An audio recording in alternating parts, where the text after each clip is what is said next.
Hello everyone, I am Tacet and welcome to the Gems of War stream. Today we're kind of just going to be chilling a bit, nothing really special to be going over. Obviously no new content is out at this current moment in time as they are busy at work with the next patch. This Monday we'll be bringing a new legend in the event key, however, and also of course there will be the new, what's it called? The Bounty Hunter event. If we go under games, and this next Friday in 5 days and 16 hours will be the last feature that came in the most recent patch of 3.3, the Bounty Hunter. We'll see exactly what this brings. It brings some kind of unique troop for to increase your score. As far as what other rewards you get from it, I'm not quite sure. Hopefully orbs, maybe vault keys, maybe, well, we'll see. Not really even sure what kind of rewards this Bounty Hunter will have, but it will run from next Friday until next Sunday. So next week's Friday will begin. Basically goes from Friday reset in the morning until Monday reset in the morning is the full amount of time. So essentially the entire weekend plus Friday is how long it is. But anyways, I'll be starting up in the near future. For now, just going to be doing a little bit of grinding as the title says. Going to try to get above 10,000 gems again, which should be pretty easy. And the main objective is to get over 5 million gold. Haven't had over 5 million for a little while now. Not sure exactly what I'm saving it for, but yeah, if you guys have any questions, anything you want me to go over, need help building teams or anything of the such, let me know. We will also be doing the Puzzle Quest stream after this. Well, not directly after this, but at around 4:30 p.m. Eastern Standard Time, around 6 to 7 hours from now, we'll be doing that and continuing Puzzle Quest as well. Yep, that's pretty much the schedule for today. And of course, later tonight, as we always do, we'll be back at our normal time at 8 p.m. Eastern Standard Time, and we'll just be doing the invasions at that point, as well as I believe in claiming our final reward that we need from there. My guild currently doesn't have it yet, but I'm pretty sure by time everyone, by later in the day, most people would probably have done it, and then we'll be good to go. Anyways, let's get our Infernus down, and hello everyone! Hello JZG! Hello Techni! Hello Watcher! Hello Ellen! Hello, what on earth is this turn right there? Wow. Hello Emperator, hello Jeff, hello Mashi, hello Pedro, hello Tim, and hello Ziku. Welcome all, welcome. Glad you could join us today. Hope all of you have been having a pretty good weekend so far. My weekend has basically just been wake up very slowly, then made a pork, egg, and cheese, and then pretty much here. What do we even need? I guess we'll get a mercy. Go move that down. And, yeah, I've been making a lot of pork, egg, and cheeses lately. They're so good. Haven't had them for such a long time, too. I had them while I was back in New Jersey, but then that made me want them so much. And then I finally found a place by me that has them. So, that ended up working out great. Alright, we'll go find that. I mean, we'll go throw that down. And get that explosion. And, there we go. Did you notice that the spoiler site got name and banner for the next kingdom? Oh, I did not. I did not notice any of the new stuff for the new kingdom yet, actually. Does it have a date yet? Because that's the main thing I would want to know, most likely. Let me see. If I could figure out which tab is which. That is not it. There it is. Let's see. New kingdom. Well, I should just keep going down until I see a new banner, and that would be a pretty big giveaway. I don't see it yet. Oh, there it is. Dwarf zombie. Dwarf necromancer. Wait, what is that? No, that's something else. Though that is a new banner. What is that? Dwarf necromancer, dwarf slayer ghost, dwarf zombie, Zoom or Zrak Zoom in like 6 different versions. Is that a new kingdom? What is that? That's strange. It almost looks like some kind of new game mode thingy. Even though it is also a new banner. Because they all have weird names that wouldn't be like actual troops. But we'll see. But yeah, that is definitely a different banner. And it does say Zrak Zoom. So that could be another kingdom. We'll just have to see. Oh no, those just don't seem like troops. But they could be. We'll have to see. It just, their names seem more like it's for some kind of game mode. But if it has a banner next to it. Placeholder, oh, they're just placeholder card names. Okay, that would make sense then. Okay, yep, okay, that's the new kingdom then. Because that's definitely a new banner and a new kingdom name. That makes sense then. I guess they just made names based on their little visual thingy. Actually, they might not even have the visuals because they're not even on there yet on the spoiler thread. Alright, he'll get that down. What do we even need here? We'll go take that. I still haven't gotten around to testing the new version yet either. I looked at it a little bit earlier, but I haven't really had the time to really see daily tasks and stuff like that. That is coming in next patch. A lot of really interesting things. Or, you know, it's mainly just smaller stuff, but yeah, definitely looking to see how that turns out. Aw, no. I'm not sure how different it is compared to console, though, because I don't really have a point of reference on daily tasks compared to console. Whatever changes are being made to it, though, are being applied to console as well, if I'm not mistaken. So whatever state they're releasing tasks on PC Mobile is also the state that they're going to change the console versions to, most likely. There we go, move that. Do we? Yes, we do. We'll throw that down. File through all that, and as matched. Do you even need to do any follow-up right there? Also, hello F. Nielsen. Hello Sounds. Hello Corey. What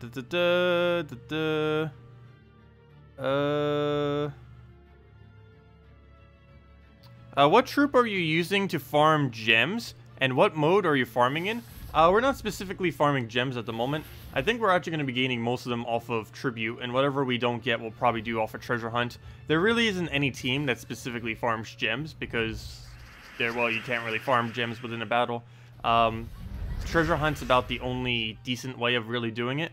Essentially, if you were to really optimize your gem gains, it would basically just be spam treasure hunt over and over and over again, spending all the gold that you get from treasure hunt and all the glory you get from treasure hunt onto glory and gold keys, and that would give you the most amount of gems per hour.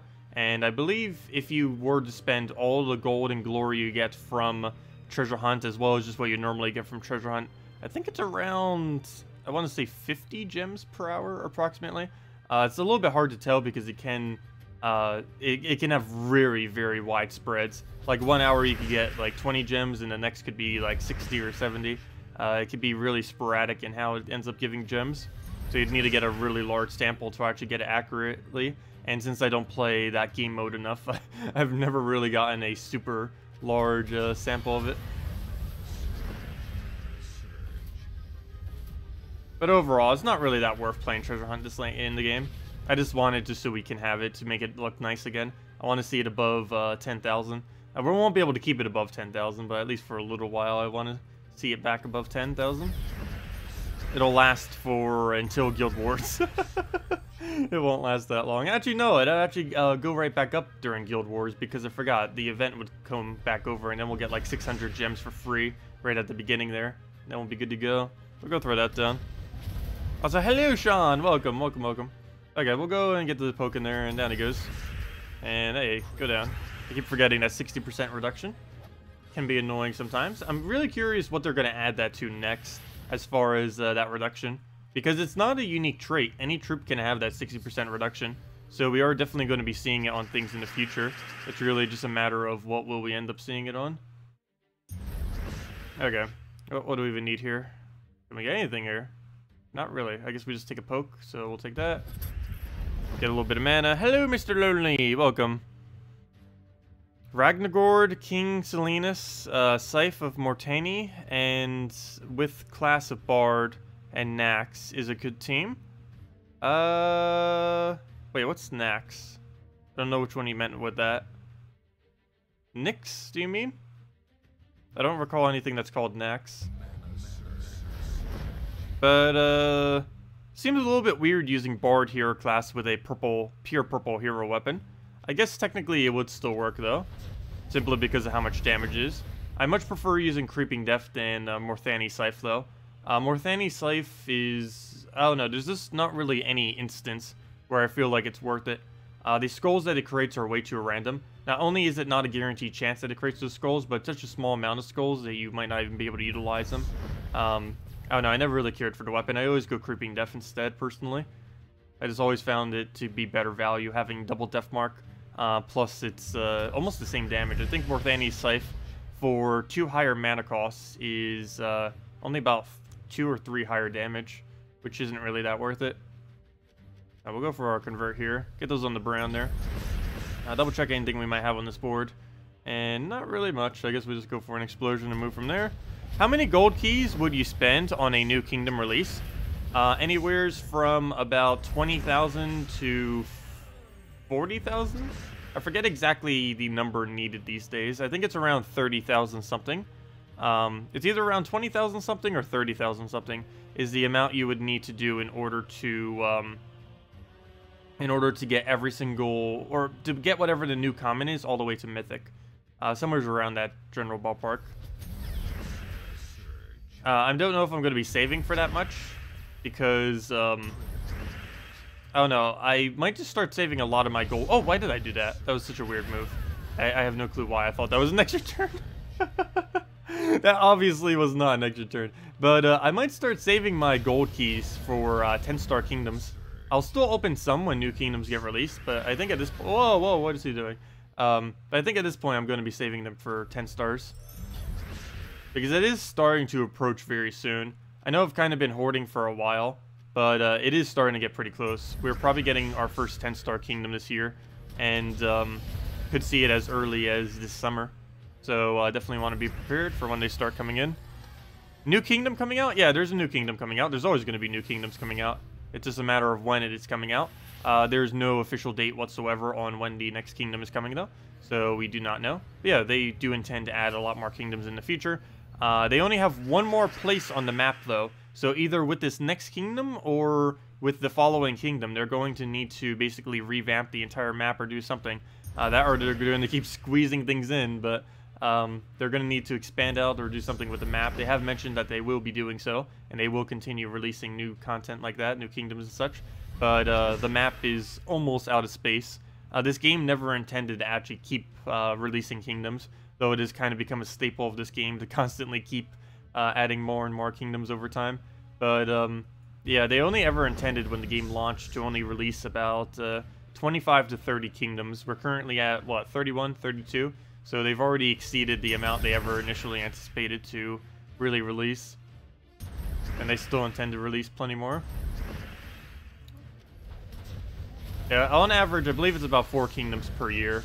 And we've gotten 2 this year? Right, yeah, because the other one came in. First, we ended up getting Bright Forest, and then we got Shentang. And it's only the 3rd month, not even over yet. We've already gotten 2 kingdoms. So they're already ahead of schedule on kingdoms, so it could be a little while before we see another. Okay, what do we even need here? Do we just throw this? Does that even work? No. I'd rather get a Convert first, get like a magic buff. It's not a magic buff, but that should give us alignment, and that's match. Off of just a billion skulls. And there we go. And sure, we'll take one. And down it goes.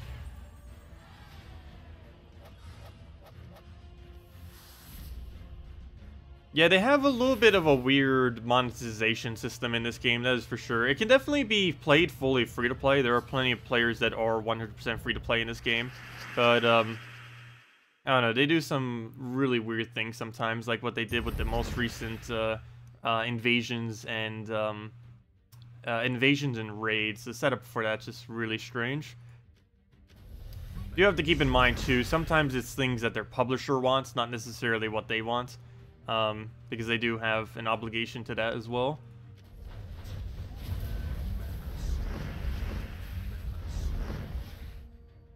You use the Bard class because your team only has the Wild people? Oh, the Wild Plains. Yeah, a lot of Wild Plains has... Oh, I see. You use it for half mana. Oh, okay, I see.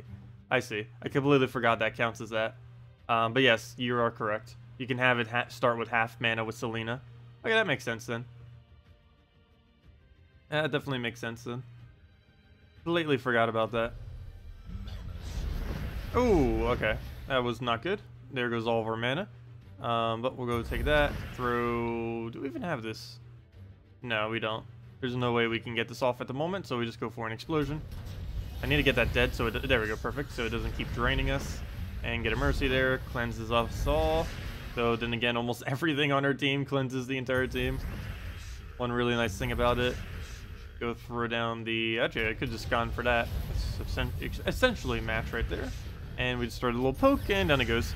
Did they nerf tribute rewards? No. Tribute rewards are still the same right now as they have always been. They nerfed it a long while back, but that was mainly because they kept adding more and more kingdoms, so they kind of had to nerf it. But no, they haven't nerfed it for about a year now. It's been the exact same rate as it's always been. I've still been getting like 14 tributes, 12 tributes, 9 tributes, stuff like that. But yeah, it's been a good year since they've nerfed it. And I don't believe they're going to nerf it anymore. Its current state that it's in right now seems pretty healthy for the game. And I don't think they're really going to be tweaking it. Maybe if they add like another 10 kingdoms, they might tweak it some. But at the current amount of kingdoms, it seems perfectly fine.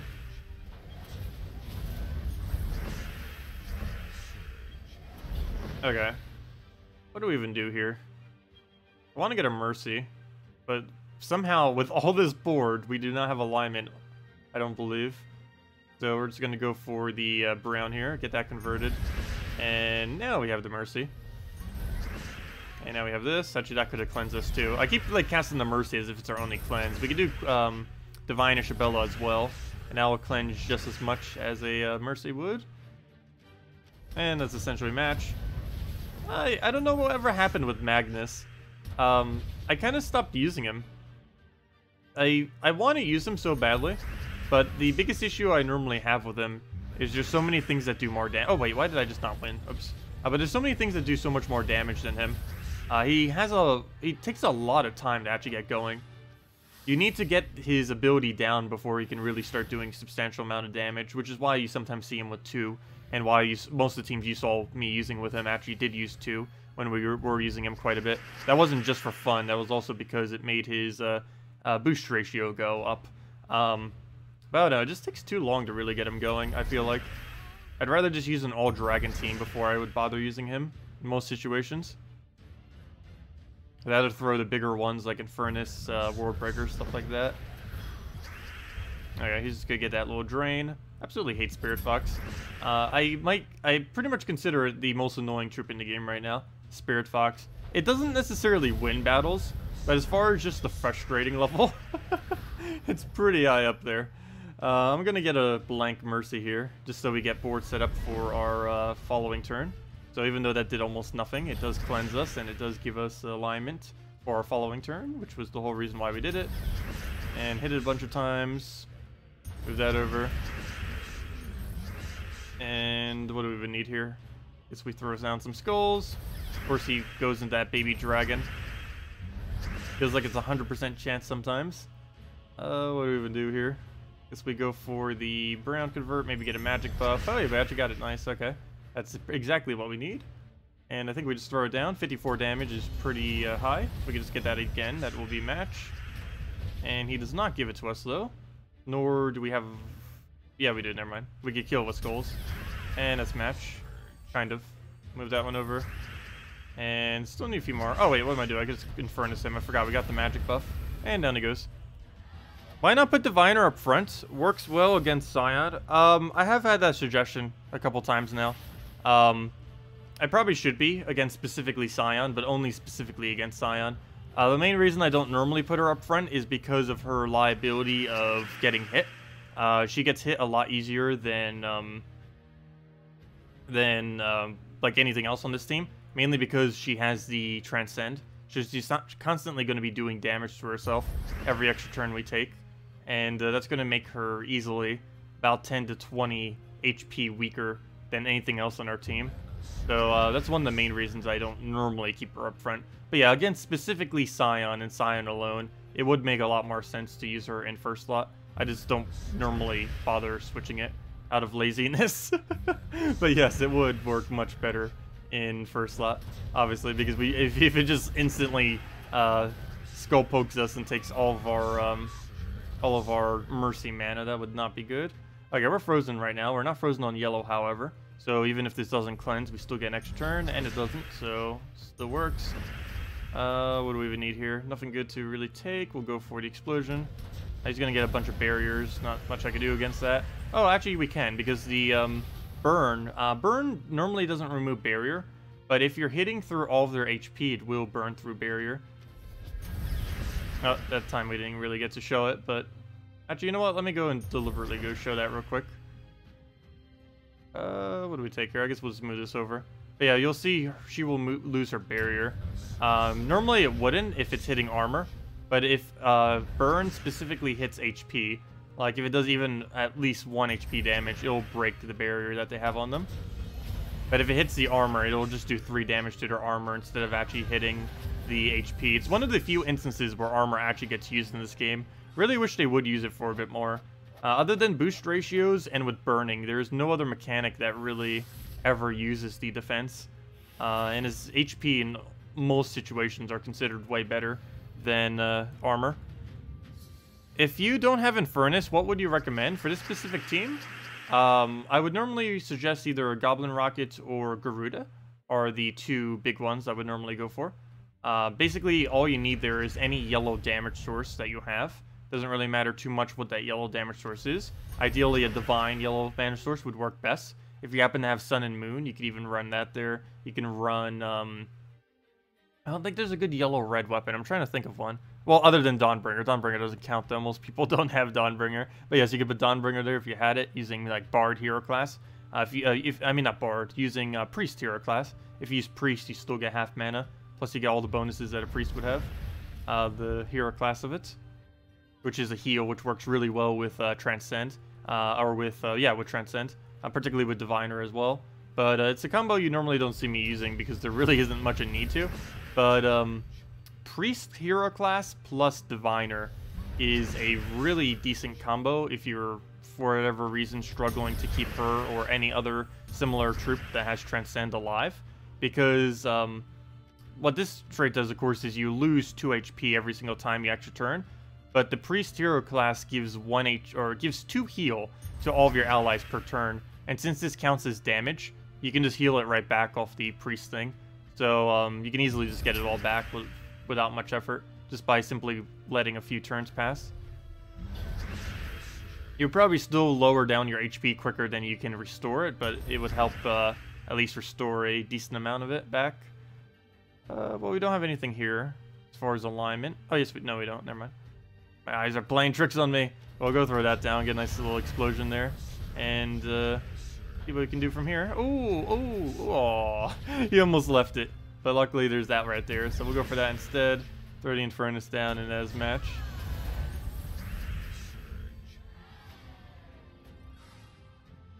Don't make jokes like that. Let's see. You need souls. What's the best way? Triple Warlock with a Valkyrie if you can one-shot the first challenge in the Vineyard Fields. If you have a Dragon Soul Triple Warlock.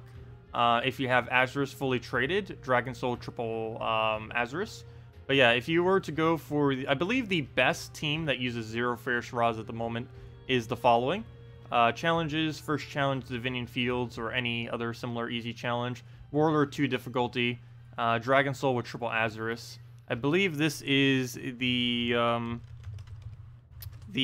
quickest, though I also heard some people using Umberwolf on this team. I personally go Triple Azurus. Have not actually done a long test to really see which one is better, but I personally just do this. Well, you know what? Let's go put the Umberwolf here. I guess with the Umberwolf, it would give better extra turn chances and would give you your mana quicker since the automatic Purple Storm. But you would get 1 less purple. But I guess that wouldn't really matter too much since you're creating more purples onto the board. But anyway, something like this on Warlord 2. You'd automatically be able to do it on Warlord 2, I believe. Yeah, that's right. Because Dragon Soul would already be doing 11 damage. So you don't need to worry about his damage. Because regardless of where you are in the game, you will always be able to do enough. So we'll just throw that down, get her poke, and throw another Dragon Soul. Ideally, we'd be able to get 3 Dragon Souls in here. And should be able to. We'll see in a second. Go move that over. Get 1 more Dragon Soul, and there we go. And that can easily win once per minute. I believe at once per minute, it's still... What is that? Did we just get 350 souls? I actually didn't even see what we just got there. No! The recording we'll get back to in a second. Let me see. We got... I think it was 350? Yeah, 350 exactly. So even say, let's say that takes a minute. 350 times 60, though you can easily do that way quicker than a minute. But 350 times 60. So the lowest rate you would ever get with that team is like 21,000. And assuming, yeah, I assume you'd be able to do about 25,000 or so with it, which is pretty much the quickest souls you can do without having a fair Shra, other than maybe getting really lucky with Dawnbringer and Arena. But as far as like not Arena is concerned, it's like the best you're going to really get. There are some people that report getting over 25,000 in Arena with Dawnbringer. I personally haven't ever been able to do it. I can average around 25,000 or so when we're getting on those better streaks. But there's been some people that say that they get like 30,000 per hour. I have never gotten close to that yet using Dawnbringer in Arena. It does require Dawnbringer. Not using Dawnbringer in Arena, I think the best you can really get is like Runic Blade at about 15,000 to 20,000 per hour in Arena. So it's normally better just using standard soul farming teams. Yeah, something like that. Works really, really good for gaining souls, and you don't need Fair Shroud, which is nice. Of course, you can go and budget that team as well. The budget version of that team is Valkyrie Triple Warlock, though your Warlocks need to be able to one-shot on the lowest difficulty, or if they can one-shot on the lowest difficulty, on the highest difficulty that they can still maintain one-shots is what you would have to do it at. Okay. Let's see. We'll move that over. Take the green. Take the blue. Don't really have much else. I guess we'll just go simply take a yellow over, get an Infernus, and oh, I forgot to go switch my team again. So luckily we actually turned that, but he's still gonna get me. I gotta do this on green, which isn't the best of choices, but I don't really have any other option. This should kill it, so there we go, perfect. I don't need to deal with it, so that solved that problem. Doesn't even matter if we have it in first slot, if we can win quick enough. There we go. He'd even get the chance to skull us. And we'll just throw an Infernus here, and that's pretty much a match. We'll throw this down, and there we go. And then we Infernus, and hopefully into an extra turn or something around. And exactly what we needed, and sure, why not? And down it goes. Soulzara gives you 460, or 480, since you will get 120 souls. Soulzara in what team are you referring to? Do you mean with like the Triple Warlock? I've never actually bothered doing that, mainly because I thought it would be too slow, though I don't know if that was the team you're referring to. You have one Fairish Ra. What is the best soul farming team you could build? You also have 3 Dragon Souls. For PvP or for Explorer? For Explorer, I'd probably just go down the route of standard Dragon Soul team. Instead of just going triple Azurus, you just put one of them as a Fairish Ra, and then boom, there you go. And you could still go the Umberwolf version too as well by replacing out one of the Azuruses if you wanted to. As far as for PvP, my personal favorite for it is Mountain Crusher with Dragon Guard Hero class, followed by Dragon Soul, followed by a World Breaker, followed by a Fairish Ra. And it's a triple dragon team with Fairish Ra on it. And it ends up getting about 20,000 souls per hour in PvP. And the other one that I mentioned, I believe, is 35,000 souls per hour, I want to say. Somewhere around there. Some of them I haven't tested for a while, and I keep forgetting their numbers. Yeah, it's somewhere around 35,000 for the Dragon Soul, double Azurus, plus a Fairish Ra. And you can also do Umberwolf there instead of a second Azurus if you want. So the Umberwolf would need to be fully traded if you were to go down that route. Alright, we'll throw the Infernus down.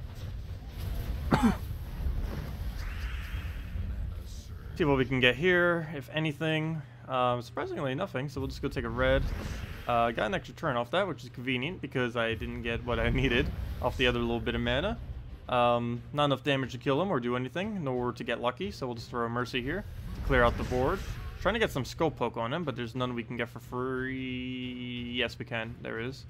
So go grab that. Trying to bring him dead so we don't have to deal with him. There we go.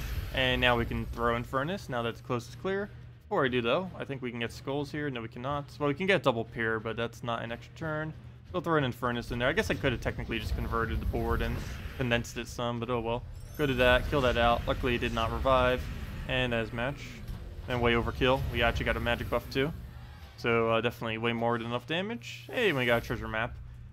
I should probably be using some of those. One of my goals, of course, is to get the gems that we need. We don't really need that many more, though. I only need like 27. I guess technically 77, if you count the fact that I need 50 for tonight, but I'm not going to bother counting that. I'm not including that in the number, I don't think. As long as we hit 10,000 by the end of the stream, I'll be happy with that. So I guess we'll go throw our map down. It's been a while since we've really thrown many maps. It's a nice little break in between everything, and we already did all of Explorer, so I don't need to do any more Explorer this week, so I'm pretty much not doing a single Explorer today, unless any of you need me to test a specific Explorer team or something. Alright, we'll go move that down. That over. I really wish they would do something with this minigame. Has so much potential. This minigame was actually in Puzzle Quest 2 as well. They ended up implementing a minigame very, very similar to this. Not exactly this, but it's essentially the same concept. It's probably what inspired this minigame in the first place. Alright, we'll go move that over. Don't even know what thing I'm even aiming for here. I guess we're going for green since we're trying to get gems at the moment, so that would be the best thing to try to get gems off of. We actually have a lot of extra turns right now too. So, how do we even move here? Problem is we have a lot of congestion at the bottom. That's going to be getting in the way very quickly. Ooh, that's tempting. That is very tempting. But it's also such a waste of resources, but I'm going for it. Why not? Maybe we'll try for Vault instead. I think Vault drops like 5 gems, which is actually a pretty small amount these days. I forget if it's 5 or 3. I want to say 5, because 3 seems such a ridiculously small number. But hopefully it is 5. I'll just move that down, I guess. Get a bunch of cascades. Got another green chest. Not much I can move. Need to make sure that these green chests over here stay near this one so we can condense those together. But I need a bronze coin over here to fall down. Yeah, we're going to lose due to having too many small resources at the bottom. That is definitely going to happen at this point. 100%. Because we just don't have any way to remove them effectively. These two over here and that one right there are going to be the bane of us. We'll go move that over. Go take that one over. That one down. Get a bunch of turn. I kind of want to bring some of these bronze coins down. But the more I bring down, the more I might accidentally mess up and keep them down there. Which would just make the problem even worse, not better. So we'll go move that over. That did not drop what I wanted it to, but we'll just go move that, I guess. Yeah, we're starting to run very low on turns. Because we're forced all the way to the top of the board because of how congested the bottom is. And it's making every single move we do just so horrible. Because there's barely any room to do anything. Whenever you get stuck at the top, there's always less cascade chance. Okay. Well, at least we got a red chest. I don't think we'll be able to get a vault here. Again. No, I don't think I'm going to go for it. We have enough green chests on the board. They're just not at the correct locations to do it. Not like we even really need a vault. Main thing I need if we're actually trying for gems is the green chest. So we'll get one more green chest, I guess, and that'll be that. I guess that's okay. We'll move that over, and that's match. See how many gems we get. Hopefully 2 here. It's quite a few green chests. Okay, I heard a gem. Aw, come on, don't give me 50 souls off of that red chest. Some of these values look so pitiful. 2 gems. Okay, that's exactly how much I said. Sweet. Oh, that's to be expected. We had like 9 in green chests. The chance of rolling each reward, I believe, is exactly the same chance. So since there's 4 rewards, we had 9 of them. 8 chests should approximately be 2 gems every time. Somewhere around there. Yeah, they really need to add Vault Key to Vault Chest. I would be playing Treasure Hunt for so much. So much more than I do now, that is for sure. If they added Vault Key to Vault Chest. I mean, to Vault Key to the vault within Treasure Hunt.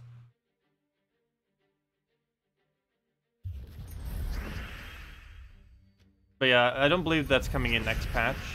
And it will take them quite a bit of convincing, probably, to add something like that to Treasure Hunt. Though that would single-handedly fix Treasure Hunt. At least as far as its rewards are concerned. Okay, we'll go move that. Get a Mercy in there. And yeah, we'll go through that and get a poke, get another poke. I don't have any drop for that, so we'll simply go and Infernus it. Any idea for next raid what troops hero class we should work on to try to be ready for? Oh yeah, next raid. Next raid we'll be using... Let me see what it is. Let's see. This is next week, which is Guild War week. And then next raid is... Let's see...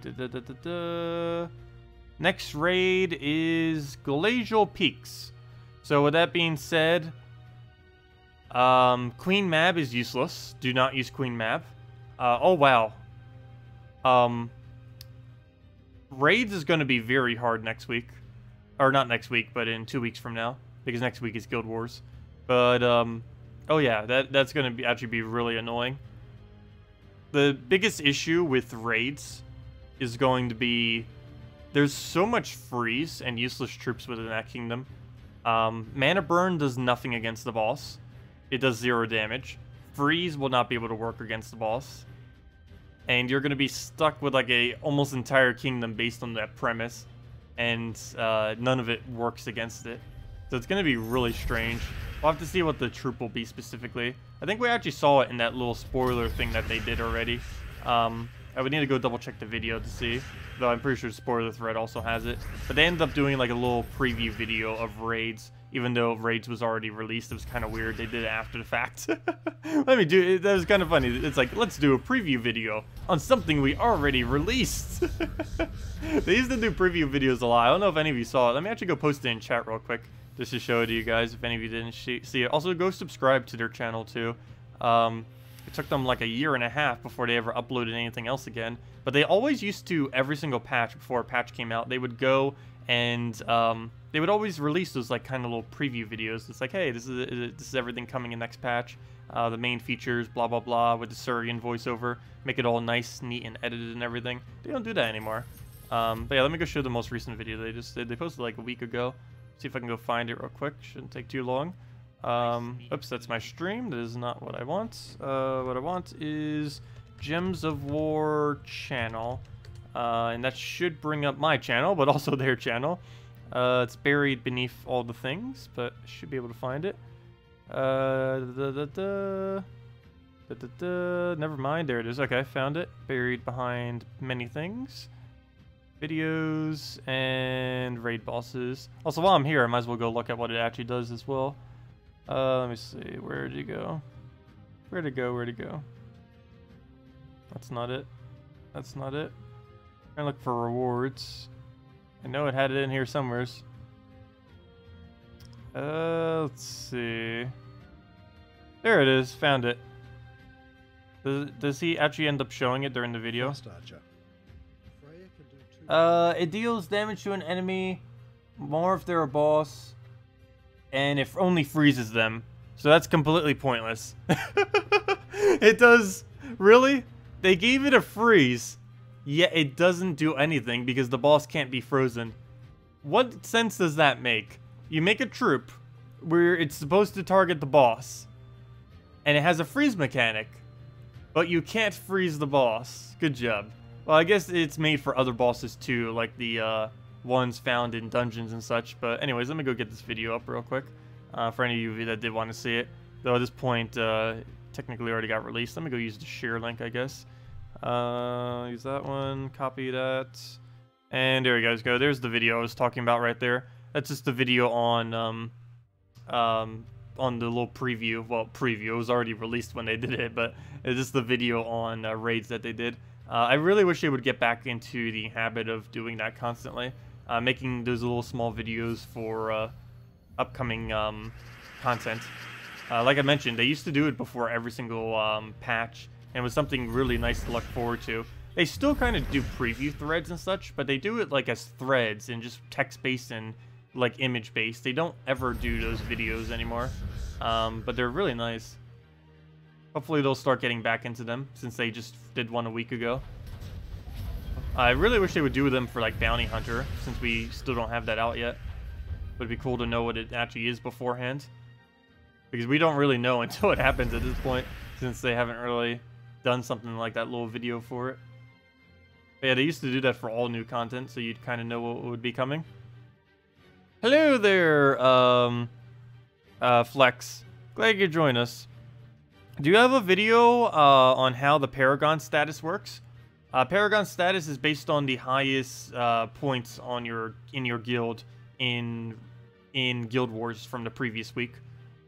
That's how it works. It's pretty straightforward. Whoever has the highest score in your guild is the person who would become the Paragon. And whoever has the second highest would become the whatever was below Paragon. And whoever has the third highest is the one below Paragon. And the fourth highest is the one below that, and so on and so forth. But yeah, it's just based on your score. You just look at whichever one got the highest and then go down from there. It's pretty straightforward as far as which one gets determined to be the one who becomes the Paragon and everything like that. It's a little bit more complicated, and we don't really know the method for when you're like really just starting off as a guild. But once you have done like one Guild War week, it's always just based on that. And we got 2 diamonds from that one dwarf. I didn't really even mention him there. I mean the treasure gnome. Yeah, there we go. Not really anything too good. Oh no! That's bad. I just realized what ramifications these 2 diamonds have. Those 2 diamonds will now make our diamond count look all weird. Oh no! I don't want those diamonds. Wait, I forgot. Because now our diamond count looks like that. It now has a random 2 at the end instead of a 0. Oh no! It ruined my diamond counts. Fail. Okay. Well, that's a huge fail, but oh well. Anyways. Whoops. Okay. Not much I can do about that, but back to PvP we go. What's our gold looking? We're getting there. Not sure if I'll actually be able to reach 5 million by the end of the stream. I was kind of hoping we'd be able to, though. If we don't, that's not too big a deal. It's not like I need 5 million for anything. If we specifically did, then I probably would grind it out. But us getting 5 million means nothing. It just means, oh, we'll have 5 million gold. It's not like we're going to buy something that requires 5,000, or 5 million, I mean. Actually, nothing even costs that much. The most expensive thing you could possibly do... let's see, are any of the other tasks more expensive than that? No, I think a legendary task is the most expensive thing you can do in this game, and it's only 1 million gold. And that's not really too much, at least for a super late game player. It's a decent amount of gold, but it's something that can easily be earned in under a day. I believe the gold rate, I haven't actually done gold rates for a while, but I believe the gold rate for PvP is a couple 100,000 per hour. Definitely at least 200,000 per hour. Not quite sure on 300,000 plus, though I'm pretty sure on a plus 400 gold week that would definitely be possible. Hey, you need more diamonds? Yeah. I definitely don't mind having more diamonds. It's just getting only 2 diamonds is pretty bad. That's not that high amount of diamonds. Okay, we'll go get this cast down here. Biggest issue here is he has famine ready to go, but I think that's match. Oh. Okay, I was gonna say, he better not live with that little bit of 1 HP. He actually could have if that burn didn't, if the burn would have cleansed. Luckily it didn't. You almost got it. Also, hello Alfie, welcome. Do you stream on fixed times? Yes. I believe the schedule is still in my description on YouTube. If not, then I definitely need to go and fix that. Well, not in the below description. Oh, I should probably put it in the below description too. I never thought about that. That would probably make sense to put it below me as well. But, yeah, on my main info page, I believe it still has that. I haven't even updated that main info page for like a year now, though. But we stream every night at 8 p.m. Eastern Standard Time. That is... I'm trying to think of how much time that is from now. That is... it's such a weird time right now. Wait, 1 second. 10... Numbers, how do they work? 8, 9... 9 hours and 10 minutes? No. Why can I not do maths right now? 10 hours, 10 minutes. I don't know why it's throwing me off right now. Yeah, but anyways, 8 p.m. Eastern Standard Time every single day. We end up doing a stream for about an hour, doing either invasions, raids, dungeons, stuff like that, whatever happens to be the current little thing of the week.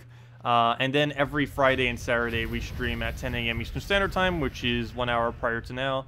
And we normally do that for a few hours, sometimes more if it's something really special that came out, like new content, stuff like that. but for the most part, we just do it for a couple hours, and those times we tend to give out redeem codes as well, which are just some free resources that you can claim on the PC mobile side of the game. Let's see. We'll go throw down, what do I even need here? I can't really get anything here. I don't have Mercy available. And we're just gonna throw the explosion down. Yeah, thank you, Tech9 for getting that. Yeah, Alfie, I cannot give you mod. You ended up abusing your powers immediately when you got it initially. So, I can't do that. What do I even do here? We'll go do, I guess, a Mercy. Just get our cleanse so we don't have to deal with the freeze there. And simply throw Infernus down. Have you issued the first permanent ban on your channel? No. I've never actually banned anyone ever, other than bots. Like, things that were obviously bots. As well as people that were just spamming over and over again that seemed like they were bots, though I don't know for sure if they were. Like, people that kept, like, advertising their channel over and over and stuff like that. You see them everywhere. Sometimes they're not bots, but they're pretty much the exact same thing as bots. They're just people manually doing it instead of actual bots. But no, I've never permanently banned anyone. Actually, I don't even know if I even have anything on that permanent ban list. I'm not sure, because with most bots, I kind of just muted them and then they just stop. Because normally if a bot figures out that it's muted, it just gives up. Let me go check. I don't know where I would go to check that. Let me see. If I go under here, timestamps, pop out, participants, enable slow mode, community settings, page. Let me see what this does. Community settings page. There's all my moderators. There's all the hidden users. Okay, yeah. We actually have about 40 or so people that are banned, though I'm pretty sure 99% to 100% of them are all bots, though. Yeah. Maybe I'll wipe it eventually. Just in case I accidentally at some point muted someone who I shouldn't have, or maybe one of my mods did when I wasn't looking somehow. But yeah, most of them do seem like troll and bot names, so probably isn't an issue. Anyways, but yeah. Wow, we have almost as many mods as we have people banned. I didn't even notice that. Oh, actually, we have about twice as many people banned than mods, but anyways. Back to the thing. But yeah, almost 100% of them are just bots, as far as people that were banned. I don't ban. You would have to be like very over the top for me to ban you from chatting for being not a bot. Let's see. We'll go for Mercy. Just throw that down. Hello, Simple. Welcome. Wait, weren't you just here earlier, all the way at the beginning of the thing? Or was that last night? Never mind, that was last night. I'm like, well, gosh. You can tell I didn't get much sleep. Yeah, I think you were the first one here last night. That's what I was thinking of. Okay, we'll go throw down the brown. He'll take some reds. Oh, out of all the things for him to freeze, that was the one I wish he would not have done. I don't have a backup plan. I guess we'll just take a purple and hope we get lucky here. Might just need to try for a random cleanse. So we'll go for that. I actually got it, wow. That was pretty lucky. Only bad thing now is he does have the lead due to that freeze that he ended up getting there. I completely gave to him, though I wasn't expecting it to actually hit the most useful one. What do we throw here? Do down blue, get our turn. Get the Isabelle, I believe? No. We do not have alignment, so we're just going to go for Infernus, clear up the board. Hopefully he misses here. If not, we're in trouble. And that's match. We won. And that's definitely overkill. We just take whatever, throw Infernus down. And that's a magic buff, so it's enough damage, and down it goes. What do you think about the team Mang, Hellcat, Stone Shaker, and Forest Guardian? I guess it could work. I always keep trying to use Mang with the Hellcat this week. I mean, the Mang with the Black Beast, but it's not really mandatory to do that. The main reason I do that is because it keeps healing, so you don't have an issue of durability. Though, with that being said, given that you are using Mang, the biggest issue it will have is durability, in that it basically dies in 2 shots. Forest Guardian will, of course, be able to help you with that, but not having a Fenrir can make that a little bit harder, because the whole reason why we had Fenrir and Black Beast in the first place, when we were doing many of our various teams, even though I didn't really use them together, but basically every team I've been using had one or the other, and obviously all of them have Forest Guardian, but it's mainly because we needed the durability, because Fenrir gives an HP buff, Forest Guardian gives the barrier, and Black Beast has a full heal and keeps gaining more and more HP every single time. And these factors are needed in order to keep yourself alive against the towers. Not sure what kind of stats the towers have once they reach max. Someone who has reached max, definitely let me know what they are, if you know.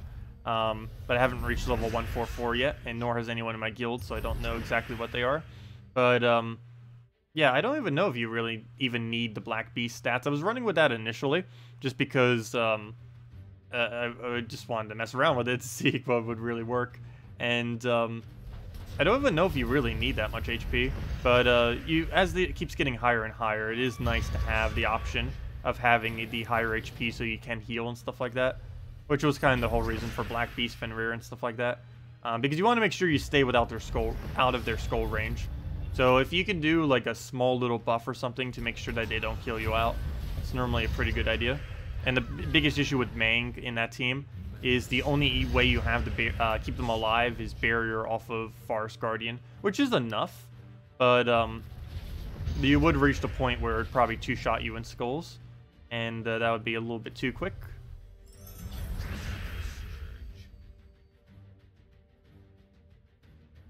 Let's see. We'll go and throw the Infernus down. Alfie, please stop trolling. Let's see. Did you ever answer the question about which is the best invasion team? Well, it constantly changes based on what the week is. As far as the current best for this week, well, it depends on what you have. Obviously, Forest Guardian. Forest Guardian is near mandatory this week. If you don't have it, it's still playable, but it's definitely a lot easier with it.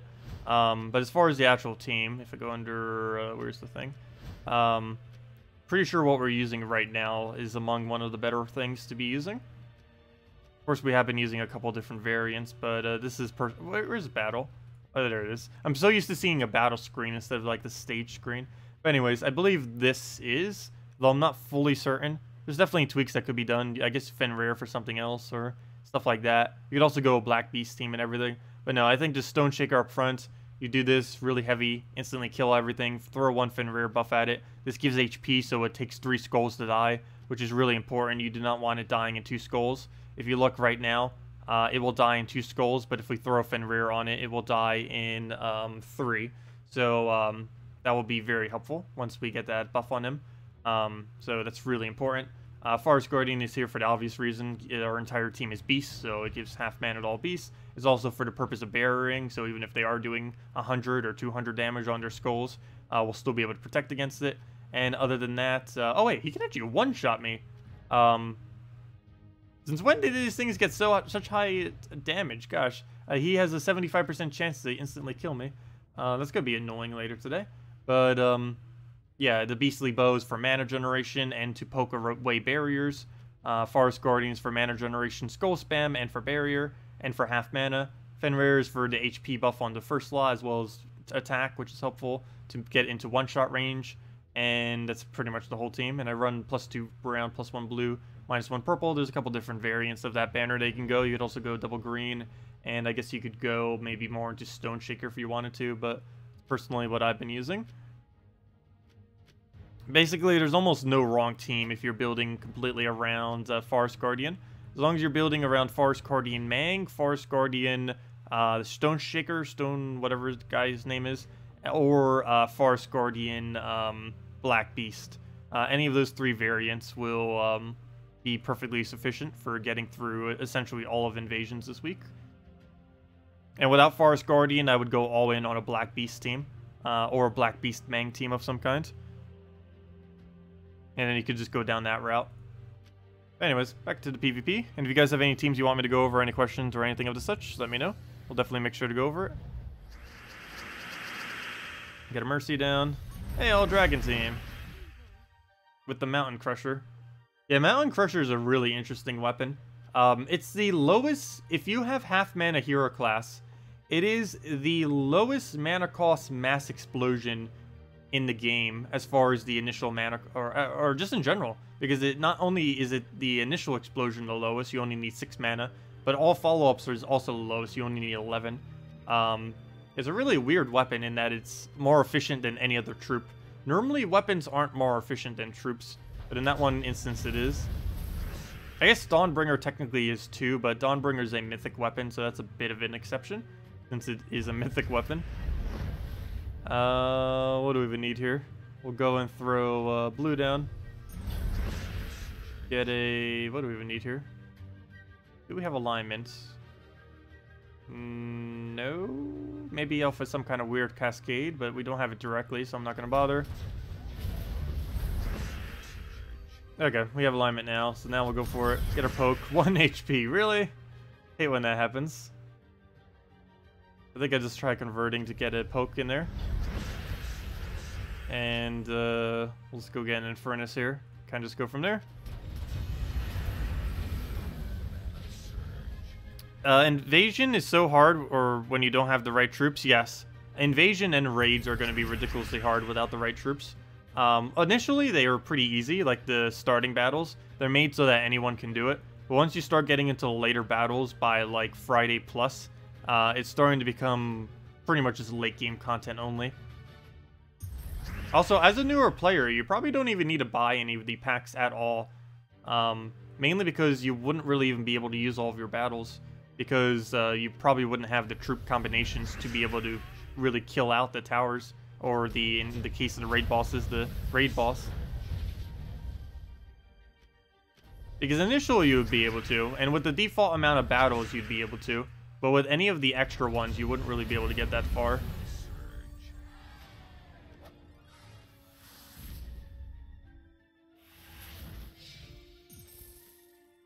Luckily for most guilds, you probably wouldn't need to, though. And whatever guild you're in, the main thing that you want to be doing in invasions and raids, you should have one target goal if you're a smaller guild, and that is get to stage that has the vault key in it.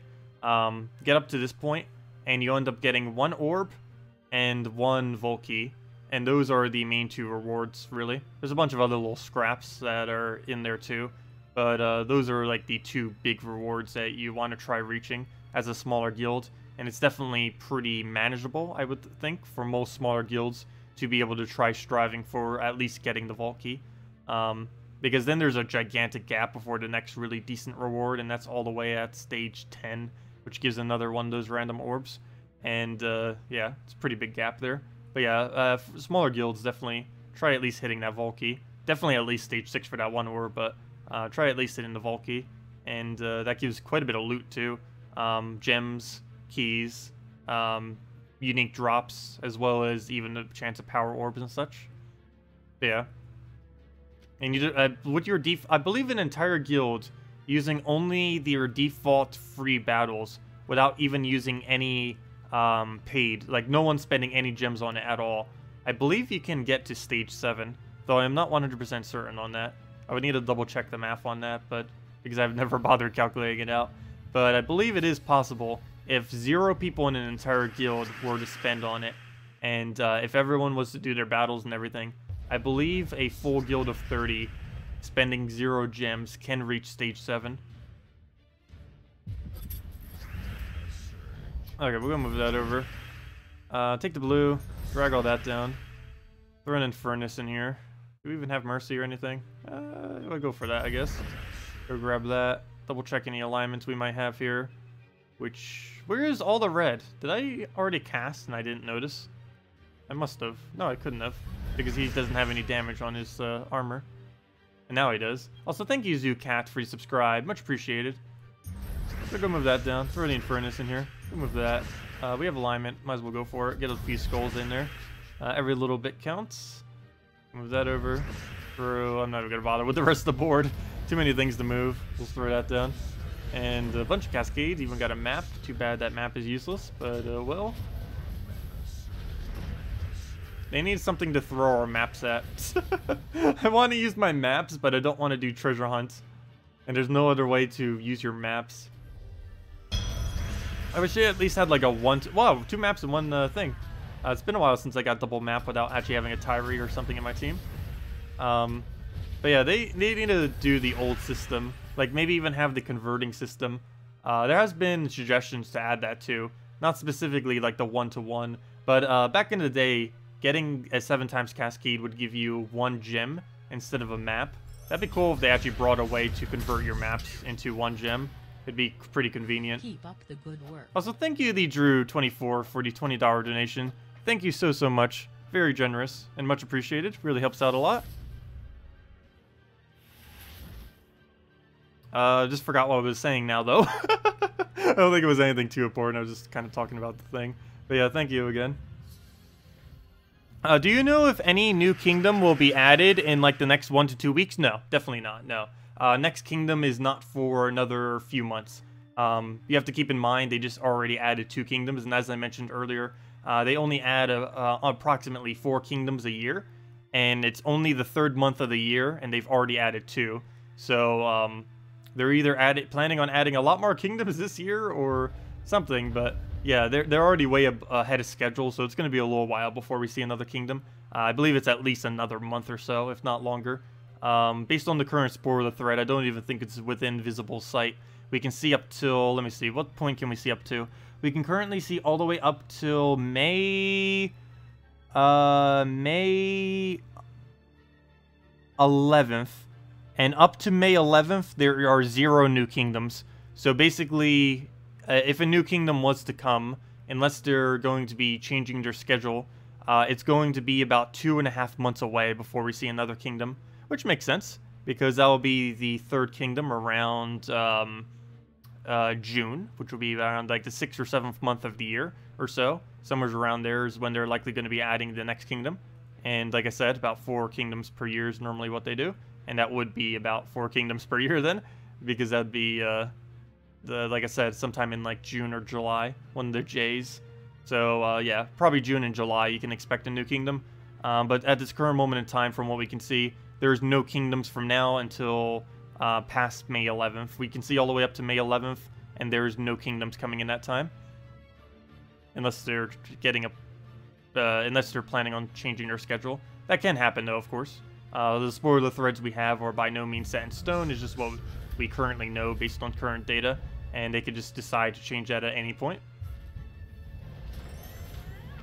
Yeah, you can get gems and maps. The only problem is you don't get maps automatically used. Like right now, I'd have about 3,000 something more gems if all my gems were just to convert into one. If all my maps were just to be converted into 1 gem. But the biggest issue with that is using all of those maps would take, I don't even want to know the number, several thousand hours is the amount of time it would take me to use every map I currently have. Okay, maybe not that long actually. I think around 500 or 600 hours, which is way more time than I ever wish to spend in that minigame. I like the minigame, not that much though. Not to spend several hundred hours in there. Though I probably have over the course of, since it's been released, but doing that all in like a month or something. Actually, Techni already did that. Techni, how many maps did you end up using if you're still here? Didn't you end up doing in like 2 months? You used like 5,000 maps or something? That was insane. But yeah, I could never do that. I would never do that. Ever. I know, it still needs a conversion. Even if they added to Soulforge, like, convert 1 map and 100 souls into something, I don't know. Yeah. Do I have a video on the best defend teams? I do have a couple that I've done in the past. Normally, when I do defend team videos, they've been more on strategy than specific teams. Mainly because the meta of what is good for defending with tends to change constantly. So it's better normally just to go over strategy than actual teams most of the time. So I have very few videos actually going specifically over teams. But at this current moment, I can say without a shadow of a doubt, the strongest possible defend team you can set is Farce, Troll, Nyx, Dawnbringer, and Kraken would be the strongest possible defend team you can really set. There are a few other variants too, but that is by far one of the most annoying possible defend teams as far as this overall strength and everything, and being able to defeat the largest amount of teams. Whenever I use it in Guild Wars, it goes around a 50% or so win rate, which is ridiculously high for Guild Wars. We'll go and throw that down. I don't think I currently use it as my main defend team, mainly because there's really no point in defending in PvP. The incentive structure for PvP actually incentivizes you to lose, not win. It's really strange. It's more profitable to lose your defense constantly than it is to win them. Why this is, I do not know, but that is the case. Actually, my team right now is Skullskima. That's kind of funny. Let me go change it to... I don't know, let's just change it to this, I guess. That's what we keep using anyways. But it's a pretty bad defense team. I'm just setting it to whatever. But there's a couple of reasons why it's actually good to lose on defense. The main reason is revenges. Revenges give +3 glory as well as 2 times as much gold. Rivals do not, but revenge battles do. And revenge battles, for the most part, are people that have defeated your defend team. So whatever you set on defend, that means they ended up defeating it, and then you can get revenge on them. And yeah, you basically get more resources from them beating you. What sense does that make? I do not know, but if you go get revenge on them and then you go and beat them, you'll get more reward by a very large margin than you ever would have from letting them, or from actually beating them. So yeah, it's a little weird, but that is the case. Because for getting a win, you only get like a few glory, like 100 or so gold, and I think a little bit more souls. But it's like a really, really ridiculously small reward. Whereas if you get them as a revenge, you end up getting +3 glory, as well as a 2 times as much gold on this battle. So this gold, you'll notice that the gold at the end of the battle actually shows it as the correct number. Or not the correct number, but it'll show the normal number. But you actually are getting twice that much gold. Basically, whatever number it says at the end of this battle, we're getting about twice as much as that. For whatever reason, it does not calculate it at the end of battle. But if you look at your total before and after, revenge battles do indeed give you 2 times as much. And it doesn't appear to be a glitch either, because the feature slash glitch has been around for over a year now. So pretty much everyone just assumes it's a feature at this point, since it hasn't been patched in over a year. But yeah, we got for this battle around 7,000 gold. Around 7,000, 7,200. It doesn't do an exact 2 times. It does not double the gold you got within the battle. So let's say we got 50 gold within that battle, and then all those bonuses that get applied to it and all that. That does not get doubled. What the revenge battle does is it doubles the bounty, basically, on the PvP team. So this number right here. So this revenge battle, actually, let me go get the exact number here just to kind of show it. But let's go calculate, or just go post real quick into chat what that number is, just for reference point. So that is 4,440,297. I can't type. There we go. I typed a 6, then an 8, and then I somehow completely missed it. But there we go. That's the amount of gold we currently have, and you'll notice after we do this battle, it's going to be almost exactly twice as much. But basically what a revenge battle does is that number right there, it will double that number. So we're going to get 2,842 gold, plus whatever we would normally get from the end of battle stuff. So, of course, there's our gold. I typed it into chat as well. And you'll see that it will actually be getting more than what the number says at the end of this battle. And yeah, revenges are just so valuable. And basically, you just want to set your defend team for PvP to as weak of a team as you possibly can. If you ever wonder why people set these ridiculously weak teams, it's because they're deliberately trying to get people to attack them, since it's better value for them to lose than it is for them to win. So if you ever see like 4 times firebomb and stuff like that, that's the whole reason why they're doing stuff like that. It's actually more profitable for them to set a horrible team than it is to set a good team. Of course, for Guild Wars, definitely set the best teams you can. But for PvP, it's basically set the worst team you can. Is actually the meta right now.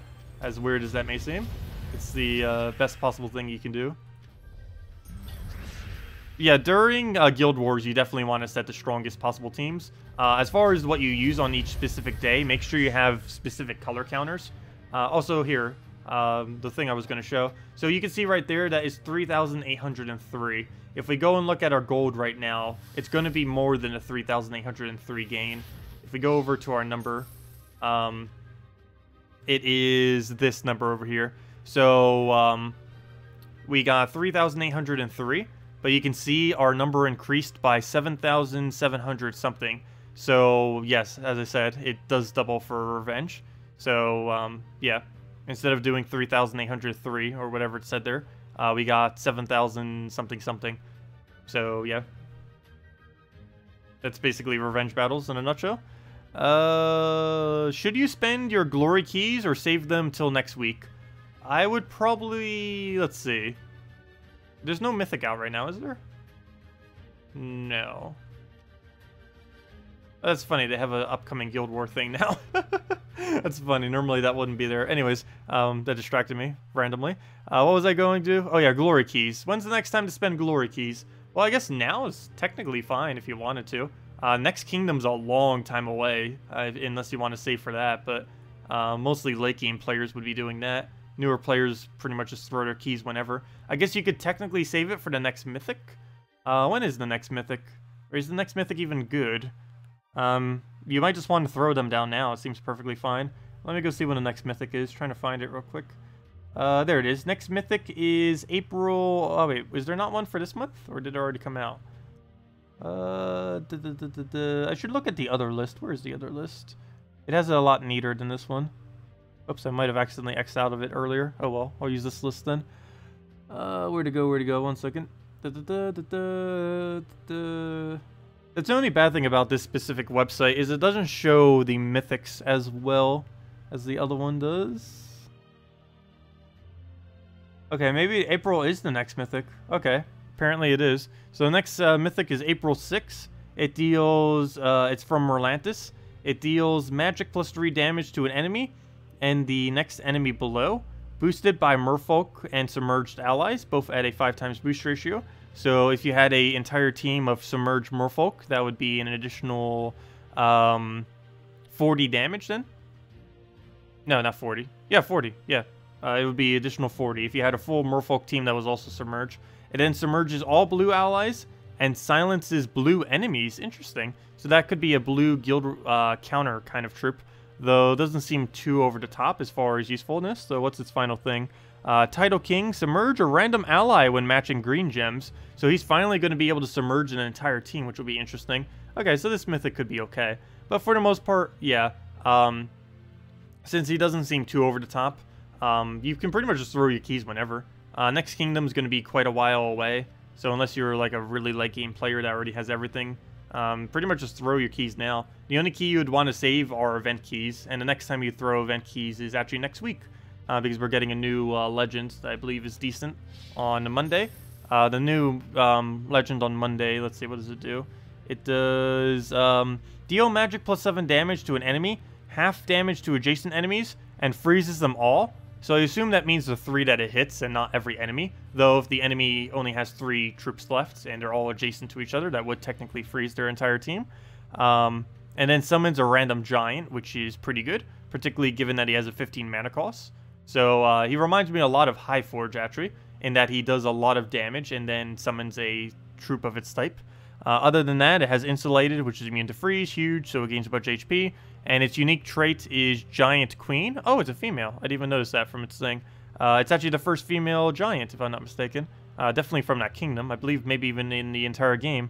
But all giant allies gain 3 life and magic on 4 and 5 times gem matches. Oh, wow. Yeah, never mind. Yeah, well, not never mind, but yeah, definitely throw event keys on Monday.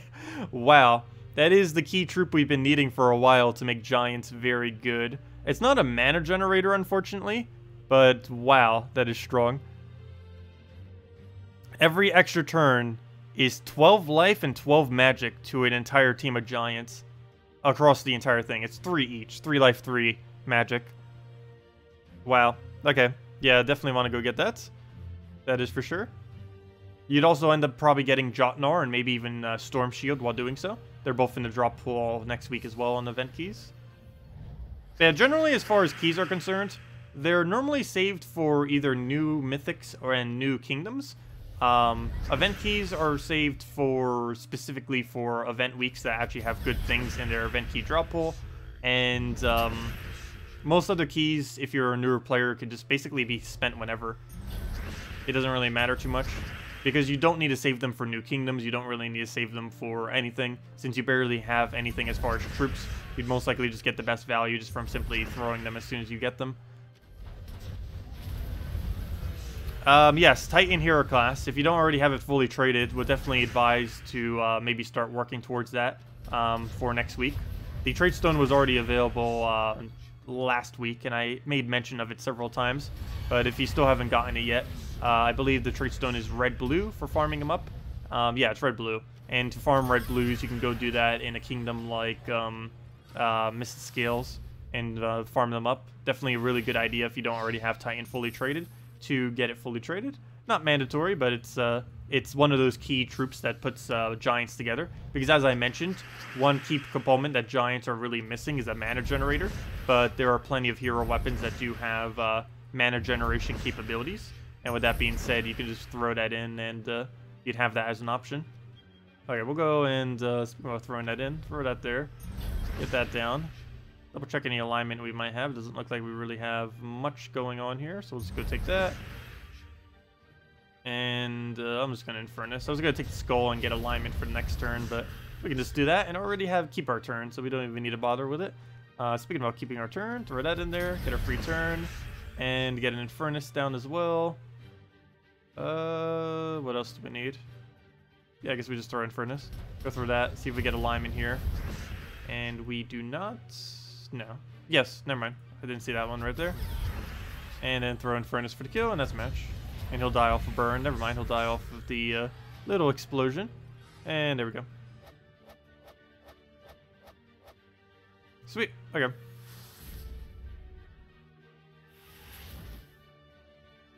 Yeah, so when a new mythic comes out, it's the only one in the drop pool. When there's currently no unique mythic in the drop pool, it's every single mythic in the game. So right now, for example, if you try opening, let's say, glory keys or gem keys, it will have a very small chance that you'll get a mythic. But if you get a mythic, it'll be one out of any mythic currently in the game. And some people like doing this because better than targeting specific mythics, because there are quite a few really good ones in there. Though the only issue with doing this is you don't know which one you can get. You could get one of the really horrible mythics, like maybe a, trying to think of some good examples, because all of them have their own unique purposes where they're sometimes good, but really horrible mythics would be things kind of like the new guy that came in really early, like Gargantar is pretty bad. Things like Plague in most situations is pretty bad. Scorpius is actually surprisingly pretty bad. I was expecting him to be a bit better. There are some niche purposes. Every single mythic has its purpose in one case or another, but of course some are better than others. The main things that you do... Oh, Stonehammer is normally pretty bad.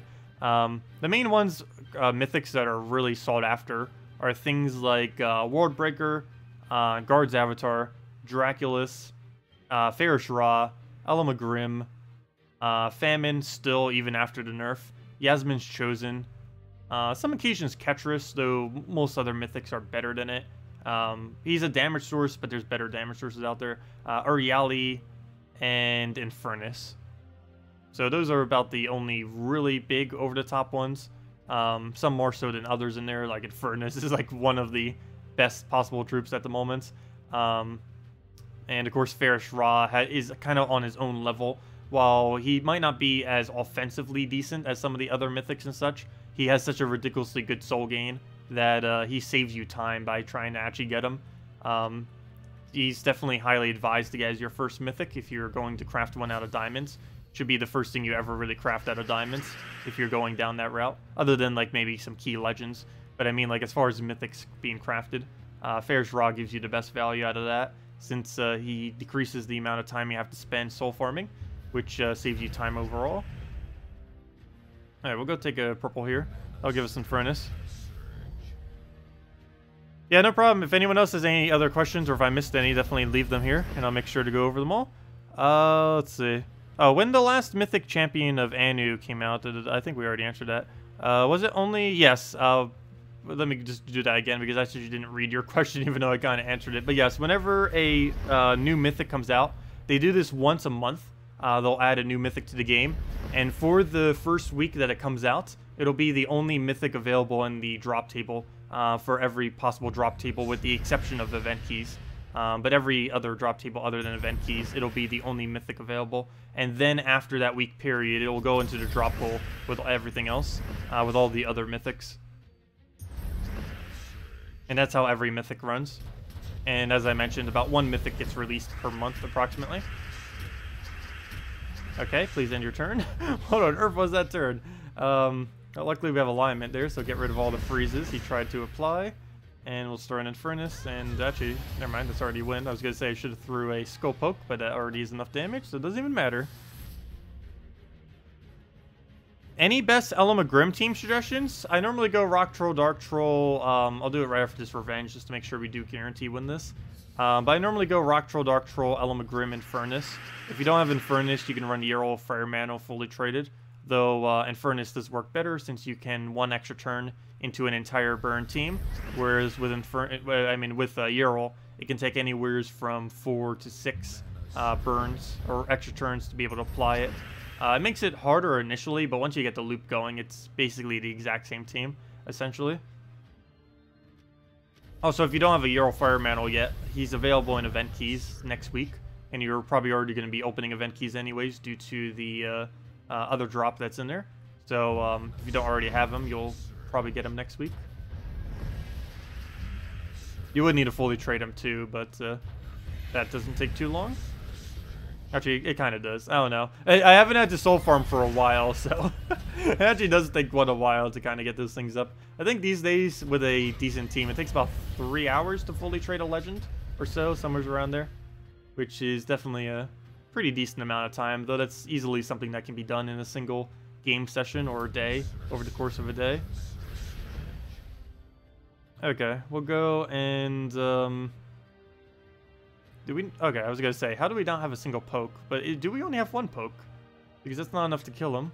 I can convert out red to yellow, but for the obvious reason, that's not that good. Oh wait, we do have double poke. That's not enough damage though, never mind. He'll survive. Okay, I'm just doing it. We'll throw that down. He'll survive with 4 HP, but hopefully he'll end his turn, and down he goes. There we go. I am the Neo of this game. Yeah, we do know a decent amount of information for it. And we have been playing pretty much since day 1. Which is one of the reasons why we know so much information. Let me go and actually switch the team for this real quick. And then let me go do the suggestion. What was the suggestions, actually? Any best Elma Grim team. Oh yeah, let me go do the Elma Grim team right after this then. But people keep telling me to use Diviner in first slot. Yes, I know that does make sense. I haven't really been doing it just because, well, for one, you'll only need to do this against Scion specifically. If in every other instance, you wouldn't need to. And I just am too lazy to constantly switch it every single time, which is the only reason why. And it's more of a liability having her up there when you're not up against this, because on a normal battle, you can already see right now, the HP of our, not only is it a lower rarity, but we also take damage from Transcend. So it's going to be a lot lower HP than what a Mercy is. I believe on average it's like 20 lower HP than a Mercy, which is possibly 1 whole scroll less that the enemy needs to do in order to kill it, which is a bit of a liability. And the main reason why it's normally not there. Okay, we'll go move that. Take the other one. But yeah, against Scion, it definitely makes sense to use it in first slot, that is for sure. I just haven't really bothered constantly switching it out. And there we go. Throw a, move that there. Throw the Infernus. Yeah, that's match. Oh, you got a match buff. Perfect. Throw that down. Is that even aligned? No. Yes, kind of. Good enough. We'll go and get a Mercy in here. That's full mana. And that's way overkill. And there we go. Yeah, let me go show the Grim team. I don't think I have it saved anymore, because I don't think I've run it for Guild Wars. I used to run it for Red Guild War Day. Actually, do I still? Might still have it saved. Let me see. I don't believe I do. Guild War Red. No, I use that, I actually use a weird version of Alchemist Titania now, which I guess still works out. But yeah, let me go do the, let's see, Rock Troll, Dark Troll. I ended up retiring these trolls a while back, but they're still really good. Rock Troll, Dark Troll. Ever since they got nerfed, I was like, not as worth using anymore, but they're still really good. That hasn't changed. And if you don't have Infernus, you can use Yerol instead. It also covers pure Red Guild War Day if you wanted to use this for Guild War Red. I used to. I personally don't anymore, though. Banner. I actually do forget the banner, though. What do we need for this? Minus blue or minus green? It has to be a minus blue that works really well. No, that's not it. Minus blue, minus green, minus blue, minus green. I just can't remember what banner I used to use. Did I used to use? I think I just actually used this.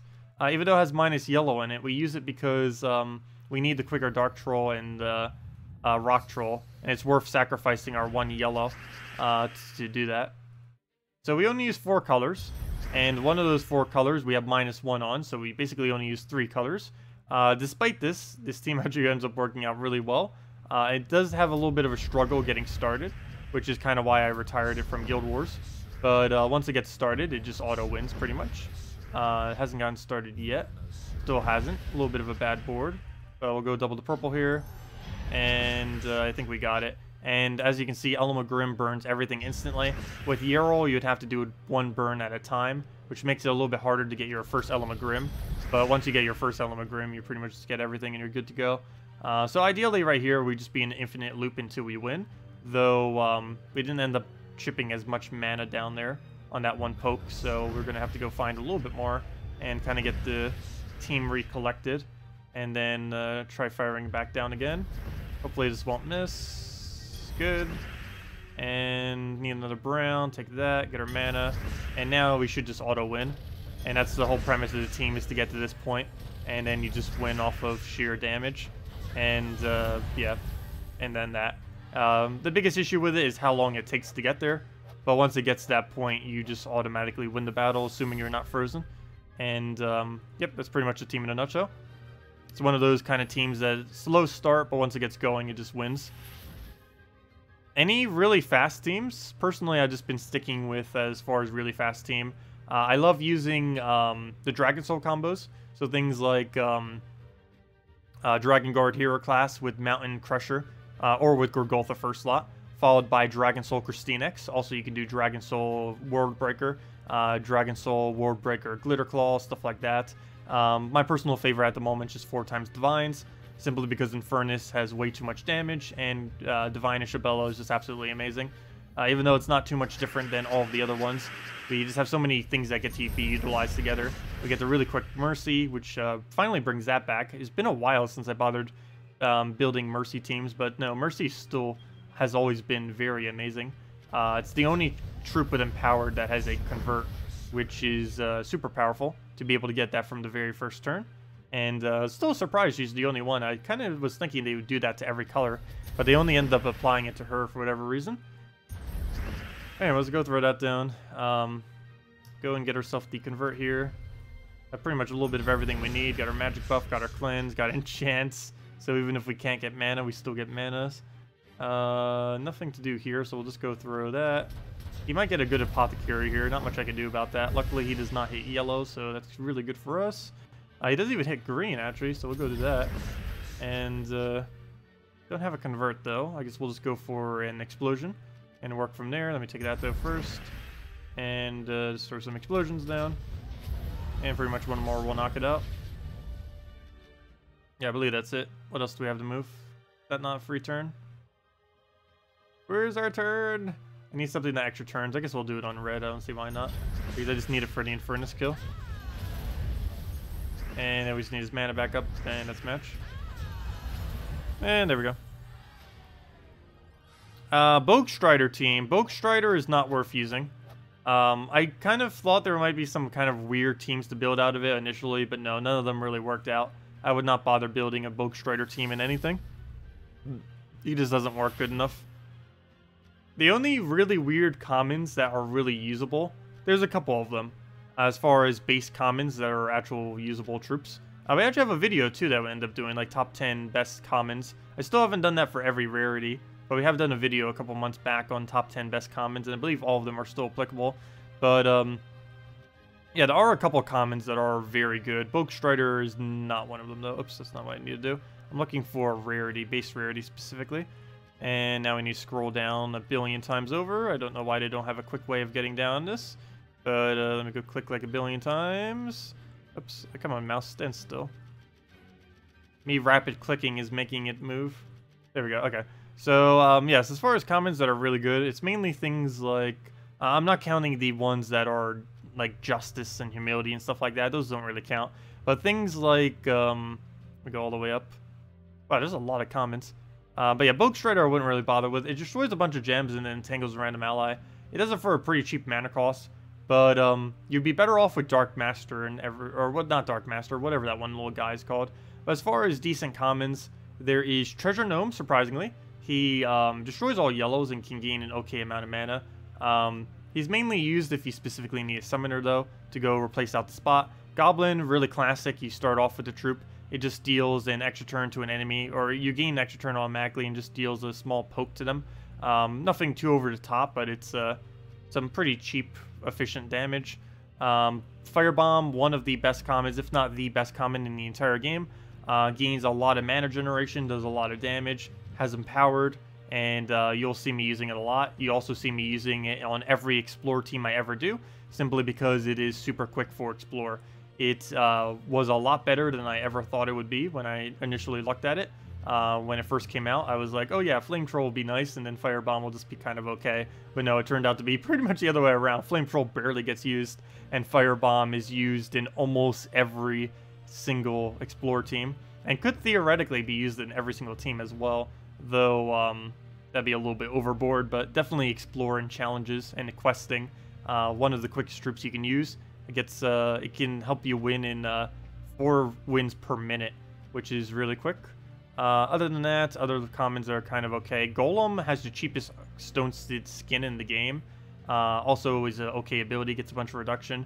He's also the only thing in raids which has stone skin for whatever reason.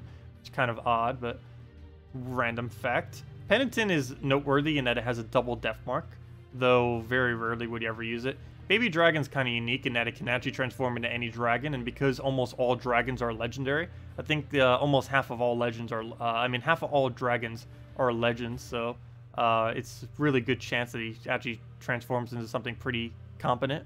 Most dragons in general are pretty decent. Snowy Owl is one of the weirdest troops, but is actually really strong. It destroys all purple gems and then creates 7 of a chosen color. What's kind of odd is you can also choose purple if you want to, though realistically you would choose not purple. And in most cases, you would choose yellow, so you could feed back into yourself, though not always. It depends on what your team is that you're using it with, but it's a really unique troop that I'm surprised they didn't, again, another one that they didn't really add other variants of. This troop has a lot of potential if they added this for like every color variant, but they've only done it for purple. Other than that, Rockworm for infinite loop, that green bird as well for infinite loop that I didn't actually show. Skeleton has extra turn and some skulls, which is okay. I know most people think that Peasant's actually horrible, but no, has really weird board control that if he had better traits, his ability would actually be quite amazing. Problem is he just isn't worth it compared to other better mana generators, so you'll never see me using him. But in things like Arena and such. And other than that, Dire Wolf is actually the best Hunter's Mark in the game despite being a common. It has Entangle, Hunter's Mark, damage, extra turn, and can deal like 8 times damage. It's pretty insane. 4 times damage. Why did I say 8 times? There are troops that can do 8 times. Actually, speaking about 8 times, there is a common that can do 8 times. If I'm not mistaken, it's the only troop other than Tall. Well, this is the only troop that can do 8 times to basically almost any other troop in the game. Tall is limited to only doing it against Dragon Knights, whereas this can do it against everything that doesn't have immune to Web and Freeze. But if you Hunter's Mark, Freeze, and Web an enemy, this Frostling, a common troop, can deal 8 times skull damage to it, meaning we can hit 240 damage in a PvP battle, or any battle for that matter, with this snowling. This might actually be, you know what? We might actually need to use that for raids. It won't work on the raid boss, but on everything in front of the raid boss, we could use a frostling. I don't know if I'll be doing that or not. That seems like a really weird thing to do, and I probably wouldn't bother. Also, it probably will... Actually, you know what? Probably would still have 10% next week. We'll have to see. But, I don't know. We'll have to see. I probably won't be doing that next week. Or not next week, but for next raids, I mean. But, yeah, next raids is Glacial Peak, so... It is a Glacial Peaks troop. We'll have to see. Anyways. Oh, and Dwarven Gate's amazing, and there's a few other ones, too. It has, like, Barrier, a bunch of mana. Actually, I'm really surprised they didn't nerf Dwarven Gate yet. Really glad they didn't, though. There's a lot of things you can do out of this troop. Pretty cheap stun skin, too. Really great barrier. Not the best early game barrier. Dragonian Monk is best early game barrier. But this is your next best bet if you don't have that. Or if you just need mana as well. It actually gains more mana for your team than it even costs. It gets 15 mana for your team at only a 10 mana cost. Really amazing. Anyways. What's a good team for Queen Aurora? Gorgoltha... Damage source, and Queen Aurora. Specifically, depends on what your 2 damage sources are, and what you have as options. But yeah, Gorgoltha, damage, Aurora is pretty much every Aurora team ever created. And what those other 2 troops are depends on what you have. Obviously, one of the first things I would try grabbing is Infernus or Wardbreaker or something like that. But I would need to know specifically what you have. Cheaper options would be things like Dragon Soul and Christine X and stuff like that. But, yeah. Whatever your best damage source is what you would want to throw into it. And, of course, try to cover every color with it while doing so. And the reason you do Gorgoltha up front is for tanking and just so you get his mana up super quick. Because you'll have a +1/+1 off of Queen Aurora, of course. Or assuming it's traded. Also, only use Queen Aurora if it's traded. Queen Aurora is essentially pointless if not traded, so definitely make sure it is traded. Okay, we'll go throw that down. Go move that over. Take the green. Double check the board. Get an Infernus in there. Also, let me go give out the first redeem code too. And go do... Wait, someone told me to go do a team, didn't they? Oh, sorry, I didn't answer your question, Steve. Also didn't say hi. Or on specific kingdom event days, does it mean any troop from that kingdom can drop from event chests? Yes. Every single week is a different kingdom, and the event key drop pool drops everything from that kingdom that is ultra rare and higher. Currently, it does not do rares and it does not do commons, but everything that is of ultra rare rarity and higher, it will drop. So, for example, next week is Stormheim, so I can go and show you real quick just by looking at that page what is dropping next week in the event key drop pool. It's a little bit harder to tell for most players because there really isn't any definitive way that the game tells you what is being dropped. But people that are aware of what's like in each kingdom and what the rarities are pretty much know every single time what's actually in the drop pool. But yeah, I'll go over that. I normally go over that on Monday videos too, but we'll definitely go over it right now. So next week is a Stormheim event, so it's going to only be mainly Stormheim drops within the drop table. And let me go over here, go claim this real quick though, my tribute. Come on, game, click. And 9 times tribute, not too bad. Gives us our gems. Oh, might be able to get an next tribute. Anyways, what was I going to go do again? I was going to go show...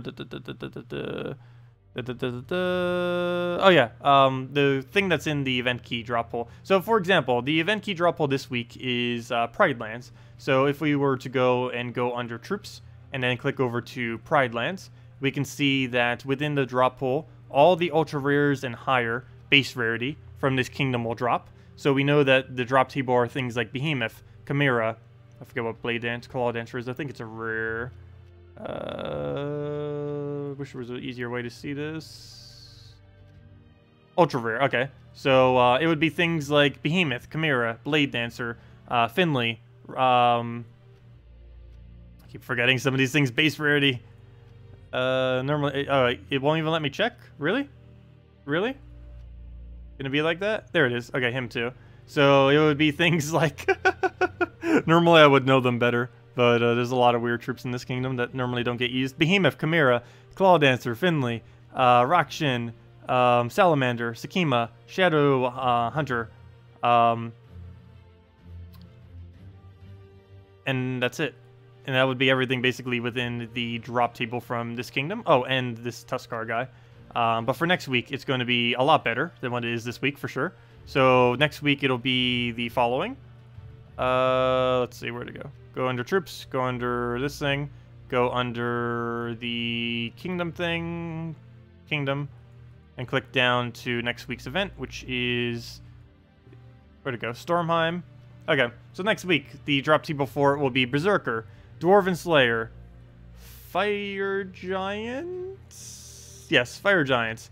So Berserker, Dwarven Slayer, Fire Giants, Ice Witch, Euro Fire Mantle, Draughtnar Storm Shield, Keckhammer, and Zephyrus, as well as the new troops, if they are ultra rare and higher. And that would be the entirety of the drop table. So the main ones that you'd really want to be going for next week are the new one that they're adding, Euro Fire Mantle, and that's about it. You might get a Storm Shield, though it's not really worth going all the way out of your way for. If you're already opening keys and you just happen to get it, then it's nice, but he's definitely not one you'd bother going out of your way for. He's pretty average. He's basically like a mini... He's half Dawnbringer, half single target true damage. He has the traits as if he's like a Dawnbringer because he barriers your entire team pretty much. But he has the highest single target true damage in the game, though very rarely is that actually useful.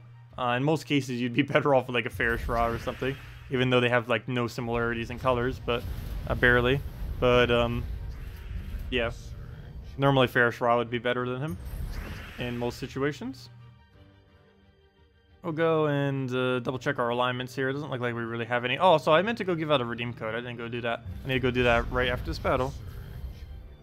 Always hate when I do that. I don't deliberately do that. Say I will give it out and then like deliberately not do it. That's just from me forgetting every single time. It happens a lot. But yeah, it's not me deliberately doing that. Oh gosh. Okay. What do I even need here? Let me just get the Divine Isabella down. And, get a Mercy there too. Go from there, get a Skull Poke. Wait. How do you get Kingdom bonuses for troops? Kingdom bonuses is based on the amount of troops you have within the Kingdom that you're currently using. So, for example, if we were... It's mainly a mechanic that you use earlier on in the game. So you very rarely see me kind of using it. Oops, not what I meant to do. But let me go kill that out and get one more poke. Also, thank you, Steven, for the subscribe. Much appreciated. Yeah, let me go over the thing. Let me go get the Mercy down. Go through that. Also, I do not know where your full list is. I know it exists somewhere. Pretty sure if you dig on the forum or somewhere, there's a full up-to-date list. Problem is, will it be up to date? Also, I didn't announce this earlier when we got it the other day. We hit level 1, 2, 3, 4, which is kind of funny. We will never have that level again. Actually, let me screenshot that. That's actually a really funny level to have. I might use it for a thumbnail eventually for whatever reason. If I need to like show a level at any point. Level 1, 2, 3, 4. Because why not? Also, let me get one on the normal map screen, I guess. Maybe the map screen might not even look like that in the future. They've never actually changed this map yet. They've changed like the layout all around it and everything. And it also used to have like a background behind it. The actual like map graphic is still the same as it's always been.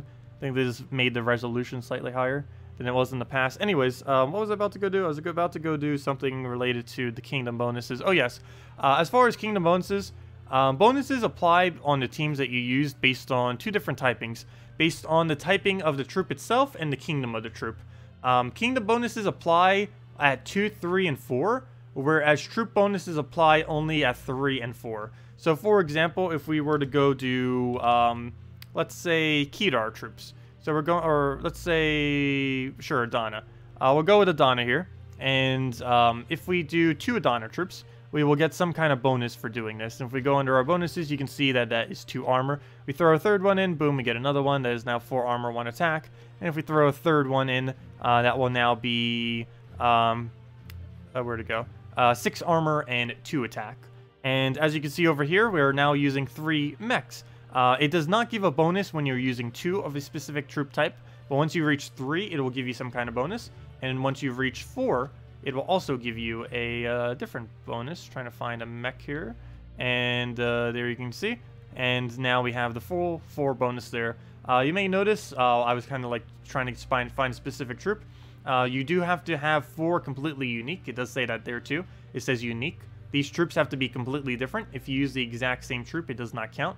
So even though we have 4 and 4 right now, since they're all uniques, if we go and throw in, let's say, a double of, let's say, Dracos, and we go do that, it's now 3 and 3 because they're not unique. And yeah, you have to make them unique in order to actually get the bonus. Otherwise, it doesn't actually count. So do make sure to do that. That's pretty much the entirety of bonuses. You just do it based on typing or based on the troop type, or based on kingdom, either 2, 3, or 4 from the same kingdom, or 3 or 4 of the same troop type, and you can just get extra bonuses that way. One really funny team that you can build out of like early game stuff, if you don't have anything, is if you've been in a guild for about a week or 2 or so, you most likely have all of the steel chest drops. And where are they? I'm trying to find Guardians. There's actually one really weird team that you can build very early on in the game. If you, it doesn't last that long, but it's this team. It's, let's see. Yeah, I guess that works. Yeah, we'll do it like that. Okay, so, and we'll throw the banner, I guess, on Justice. Guess it doesn't matter too much. Want to try doing one that we'd get a decent mix buff. Yeah, I guess we'll just do it on Justice. So yeah, so basically, as you can see here, we have just a full team. Guess we can go with a I'll just go double blue banner. Doesn't matter too much. But if you go over to your bonuses here using this team, it's one of the few teams in the entire game that can cover 3-4 times bonuses. So we're gaining 4 unique Eternals, 4 unique Elementals, and 4 unique Constructs. And all of that combined gives a total of 8 HP, 8 armor, 2 magic, and 1 attack, which is added to our stats. Obviously, earlier on in the game, those bonuses are a lot better. But, yeah, later in the game, you basically ignore that bonuses even exist because there's such a small amount of extra stats that it doesn't even matter. But, earlier on in the game, that could be almost like double your stats or 50% stats and stuff like that. But yeah. Anyways, let me go give out that redeem code. Where'd it go? Where'd it go? Where'd it go? Where'd it go? Where did it go? If I can find it. It's one of these links. There's my poll I put up there. My poll I ended up doing on the forum just to make sure that our results weren't biased, and apparently they weren't. Because when we put it on the forum earlier, 86% of people say they prefer invasions over raids. Which is actually about what our poll was at too. I just didn't know if I biased it at all, but apparently I didn't, because that is the case even for, basically for everyone. So it's not just everyone who is watching us, it's just everyone in general much prefers the invasions over raids. So that's cool. Anyways, that's not what I came here for. I came here to find where on earth my redeem code is. There it is, found it. It's buried beneath all this mess. And let's see if it works. And we'll have another one later during the stream as well. For any of you interested, you can claim it on PC and mobile on gemsofwar.com underneath the game code section. Let me just get it for you guys if I can get this going. Okay, got it marked. So let me click save so we know we used it. Let me go and use it to know that it works. And then let me go post it so you guys can actually use it. And click redeem. Please work. Don't you dare not work. There we go. Success. Sweet. Okay.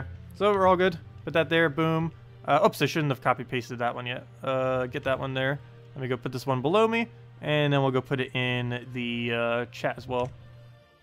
Anyways, there it is. Boom, boom. Move it over some. That didn't work. Fail. There we go. Get rid of those extra spaces. Click OK. Confirm. And let me go put it into chat for you guys. just so you can copy paste it. gemsofwar.com underneath game code section is where you use that code. For any of you that are interested, you can use it if you're on PC mobile. Your invite code can be found underneath your settings menu where it says invite code. Whatever your game says there is what you use. And the redeem code is posted below as well as in chat over to the right if you just want to copy paste it. And use that on gemsofwar.com underneath the game code section. Yeah, anyways, and that gives a normal reward of 2 treasure maps. 1 gem key, 200 souls, and 2,500 gold. See what we get from the 1 gem key. Anything? We get Warwick. Well, actually, I don't know. He's a weird troop. He's somewhat an alternative for gaining souls early on in the game, though. Even for that, he's pretty bad. So I don't know. It's not really worth it, I wouldn't say. The only time he really gets into play is normally off of a Sybaris. Whenever that thing ends up summoning a warg is about the only time you really ever see the thing. Maybe very early on in the game if people don't have Dragon Soul or Valkyrie and stuff yet. You might see it occasionally. Yeah, it doesn't work on Xbox and it doesn't work on PS4. That is not any of my doing. It's not even the devs doing. It's mainly because there's policy restrictions on those consoles that prevents them from giving out these redeem codes on console currently. They are looking eventually to get around that, though that is not a priority of theirs at the moment. So, yeah, unfortunately, at this current moment in time, they are unable to give out redeem codes on the console versions. It only works on PC mobile. Currently, console has daily tasks to make up for that, though next patch, PC mobile is getting daily tasks, so it's just going to be you guys without any kind of extra thing once that starts. So, yeah, it's a little bit unfortunate, but hopefully it'll get around to getting it on console eventually. But we'll just have to see. Hello, Demon Angel. Welcome. Welcome, welcome. Are you not trying for the leaderboard this week? I know last week you sounded like you were going to go and try for it. Or did he just give up after the first week? I saw the same thing. I'm giving up on the entirety of the leaderboard for at least a month. Not like I even started to try for it. But I need to wait for all the hype to die. I do want to try seeing if we can get first at least once. Though, I don't know if I can really go and burn through that many gems. I don't know. Maybe we'll try for top 10 one of the times. Or try for the like, double orbs or something. I do want to do that eventually. The only problem is it'll cost us a lot of gems. It'll cost us somewhere around 3,000 to 5,000 gems.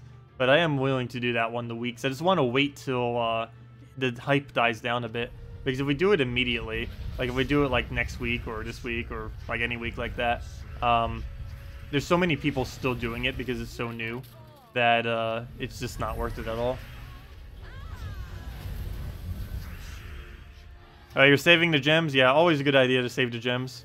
It is really expensive to try going for that leaderboard, that is for sure. And I'm starting to run, well, I don't know if 10,000 gems is considered running low. There are late game players that do have like tens of thousands of gems though. Particularly ones that were like really conservative with their gems. Pretty sure there's even some people with over 100,000 gems who were like really saving them. Though it'd probably be a very small amount of people. The most gems I think I've ever had on this account at one time was about 30 or 40,000. I never had over 100,000.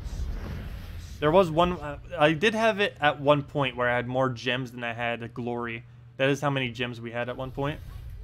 Yeah, about 30, 40,000. I think more towards 40,000 is the highest amount. And we're currently down to 10,000.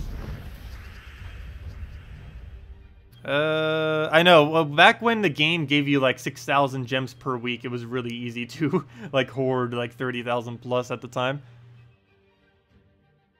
That's not really possible anymore, though. Unfortunately. But why did I do that? Why is this even in first slot still?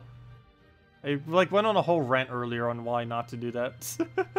And now I'm just doing it because I'm too lazy to bother switching it back. Well, at least I don't need to switch it for Scion teams now.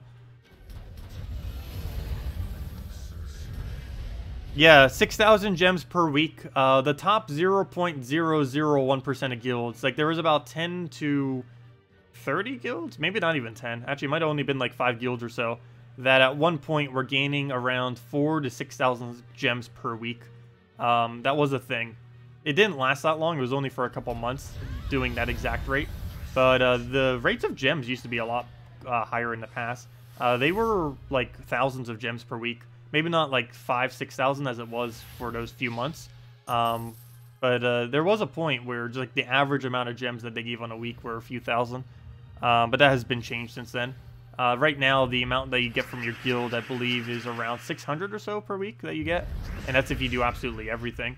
And then there's also additional objectives if you count things like guild wars and such, which can add some to it. Also, of course, they added since then the weekly task things. So that now adds some more gems to that too. Like we got 120 gems from that this week. So basically, even though it doesn't give as many gems anymore, they dispersed where they give those gems now. Though it's definitely nowhere near as much as it was before. Right now, if you do absolutely everything that gives you gems in a given week, I think you get about 1,000 gems or so. Whereas before, just from simply doing tasks, you could get like a few thousand. And at one point, like I mentioned, 4,000 or 5,000 was possible for a very short period of time. So that has gone and went. There was also a point where it was without glitching the game or doing any exploit.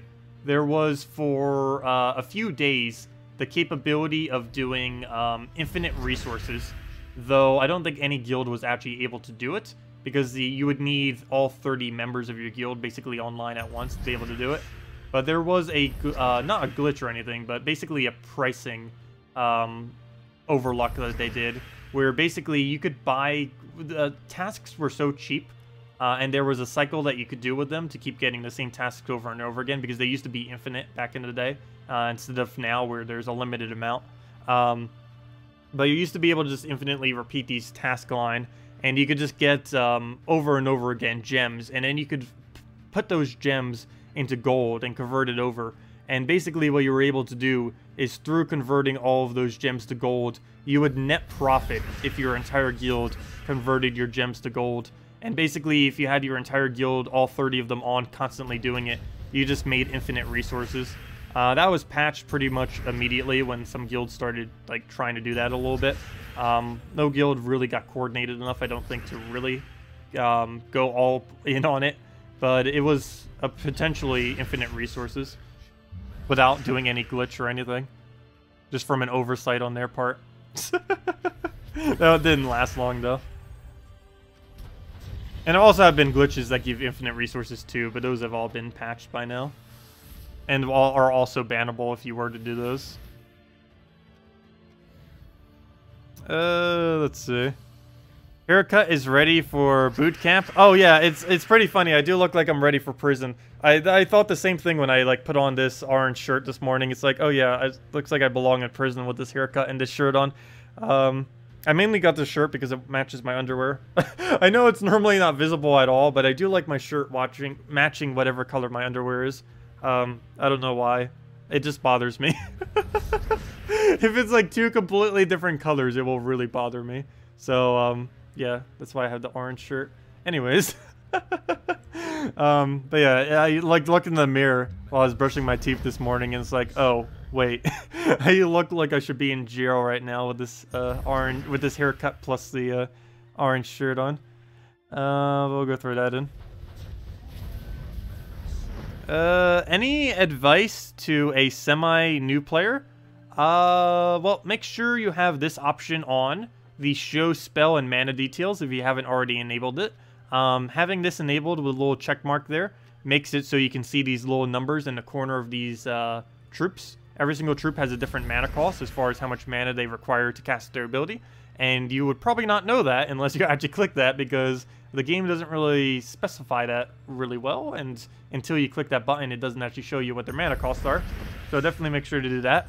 Other than that, main focuses as a newer player is, well, to learn the game, learn mechanics, learn what stats effects do, learn what troops do in general, and basic match 3 mechanics as well, as far as like moving stuff on the board and stuff like that, how cascades work, and normal match 3 strategy, just getting that down. Other than that, make sure you complete out Broken Spire as soon as you possibly can. A really great kingdom to get done. It's now, once you complete out Broken Spire, you can play Arena. And as a newer player, that's going to be the main way you'll obtain all of your souls, is from playing the Arena minigame. It's basically a little drafting system. It's a great way to get oriented with some basic cards, as well as getting a lot of souls among some other resources. Other than that, pretty much throw all of your keys immediately, because as a newer player, you just want to try getting as many troops as you possibly can until you can start forming some good teams. A good majority of your initial battles as a newer player should be spent in PvP.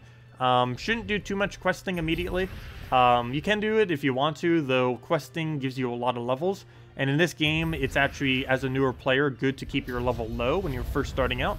The reason for this is matchmaking in both Arena as well as in PvP is based on many factors, but one of those factors is your hero level. And if you keep your level low, you will be able to easily, or not easily, but you'll get easier battles in both PvP as well as in Arena. So it's definitely decent strategy to make sure you stay a low level for as long as possible. Once you reach like level 200 plus, it doesn't really matter anymore what your level is, but for those lower level ranges, you do tend to want to keep it pretty low. Other than that, if you have any other questions or anything, definitely feel free to ask. We stream every single day. We're always around, or you can just leave it on any video or ask now if you have any question you want to ask about anything. Let's see, you're still at 18,525 total defense wins. 8,509 defend loses. Wait, do you still do that weird glitch thing where it makes your score go down lower? I'm surprised they haven't hotfixed that yet if you are, because that seems quite exploitable. I'm actually really surprised they haven't reworked anything with that if they haven't done that already, because it gave so many resources. It's even with that glitch though, what's kind of funny is it's still, even with that glitch, almost better just losing all your battles because of the revenges being so much better. Let's see. Oh, is it glitched from earlier? Wait, read up. Wait, what did you say above it then? I didn't see.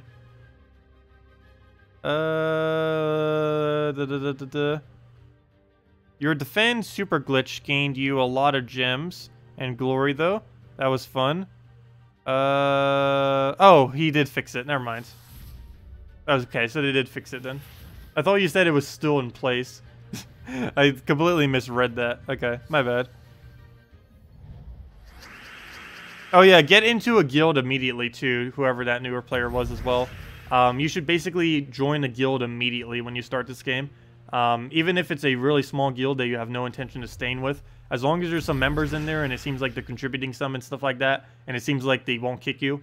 Most really small guilds won't, but you do want to try getting yourself at least into a guild immediately. Just, it gives you free resources. There's a lot of free stuff you get from guilds, and there's a lot of things that you can only do within guilds, like guild wars, raids, invasions, guild seals, and there's just a lot of extra benefits that you end up getting. So much so that there's really no point in, even if you want to play as a completely solo player, you're pretty much going to have to at least idle in a guild just because the extra rewards you get from it are so ridiculously good. And if you're planning on playing free-to-play, you'll definitely need to utilize guilds a lot to make up for the lack of resources. Okay, we have a convert there, so we'll go for that. And throw an Infernus in there. But you can easily get everything you would ever need to play this game just from simply being in a guild. Might take a little bit longer than normal, but it's still easily obtainable. What is your defend these days? You come up with some of the weirdest defense. Are you still using 4x Rhinax? You come up with the strangest, weirdest defense I've ever seen, Techni. We'll go through that down.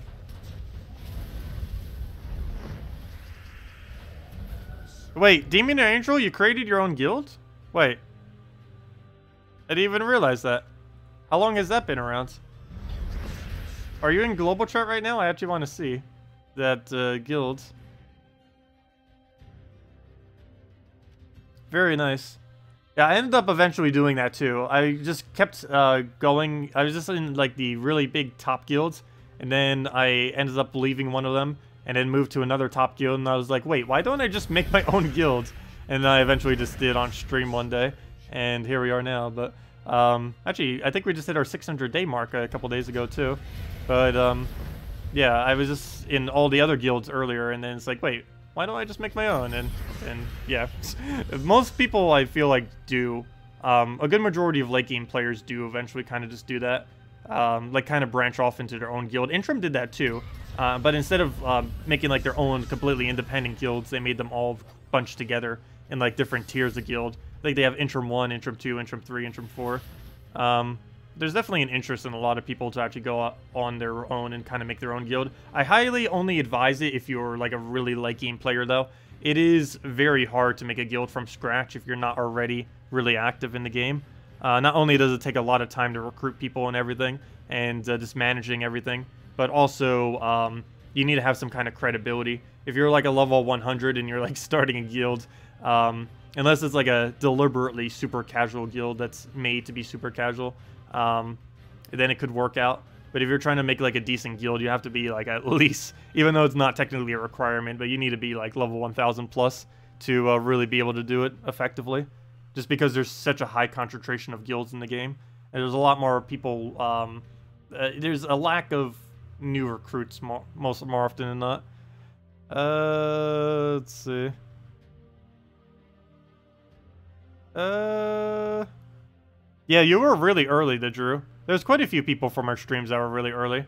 It was all the way back when we were still on Twitch, if I'm not mistaken. So that was like ages upon ages upon ages ago. That's like ancient times. We only ended up streaming on Twitch for like 3 months, so it seemed like a lot longer. Let's see. Oh, he was just joking? Oh, okay. Yeah, I know. It is really hard to recruit people in guilds because there's just so many guilds out there these days. And people sometimes want to make their own guilds, and then that also causes even more guilds to be out there. And the game is definitely getting a lot more members, though there might not be specifically members in the level bracket that you're looking for. Like, of course, for my guilds, we're looking for like the really high ends. But even during the casual end, there might just not be people looking, because more people towards the casual end might be more inclined to make their own guild instead of going in, just going to different guilds. But yeah, it can be a little bit annoying recruiting sometimes. That is definitely a thing. We'll go on brown there. The biggest issue I feel like it really has, though, is not necessarily the actual act of it, but the way it's currently set up in the game. You can't really look up guilds, you can't search for guilds. It's a really weird guild system that they currently have within the game itself. It's really clunky. It's not that, not particularly good as far as, like, search options and such. Mainly because it almost lacks them completely. So, yeah, there's definitely a lot of tweaking they could do to it, that is for sure. They could do an entire update just on guild quality of life, between guild wars, raids, invasions, and just the guild in general, as far as like searchability and recruiting and stuff like that. You know why they have not made Gems of War on Switch yet? You don't have Switch, but you would have been perfect on it. They did make mention of it. Though then, as the Switch started getting closer, they were like started not talking about it. So something may have came up that prevented them from being able to do it. So I'm not quite sure exactly why. But yeah, I really wish they would release on Switch. I'm actually been considering getting a Nintendo Switch in the near future. I haven't had a console in such a ridiculously long time. I can't even remember the last time I've had a console, to be honest. But let's see. 9 years? I think it's been 9 years. Let's see. No, not that long. The last time I played a console game was the end of high school. So end of high school, that's 5 years. It has been 5 years since I've ever played on the console. And the last console I played on was Wii. Also, I never even played on, like, the Nintendo 3DS or anything. I still had, like, the standard DS. Anyways, yeah. It's been a while since I had a console. I have been considering getting a Nintendo Switch. There are several games on there now that I'm kind of slightly inclined to go for. And, of course, they keep adding more. Nintendo tends to be pretty bad with initially launching with, like, horrible selection. But, they are starting to get a pretty decent selection now. And if that would pretty much like break it for me. If Gems of War would be added to Nintendo Switch, it's like, yep, okay, doing it. If I'm not mistaken, Stardew Valley's even on it now too, so I could even play that on it. And of course, things like actual Nintendo release games like Mario Odyssey and such. I have been wanting to play that. Probably wouldn't speedrun it or anything, but just like casually, just for fun. Seems like a pretty nice game. What do I even do here? I guess we'll go for a Mercy. Do we not have our other alignment here? Doesn't look like it, so we'll just throw that down. And of course, the most recent Super Smash Bros. 2. Well, not the second one, you know. Whatever the current one is called. I forget its specific name. I haven't played it since the Wii version.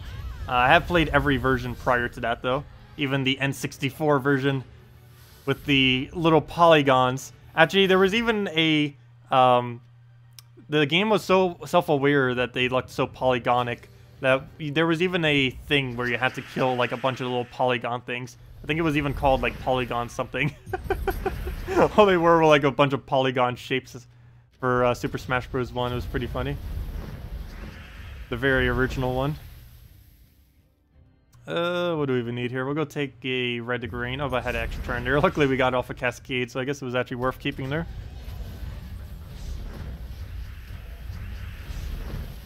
Let's see. What do I even need here? Go get that down. Would the Switch screen be too small? I don't think the Switch screen is that small. Especially compared to a mobile device. Compared to a tablet, I think it's slightly smaller than some of the bigger tablets, but... I don't know, I've never actually seen one in person. So I don't actually know.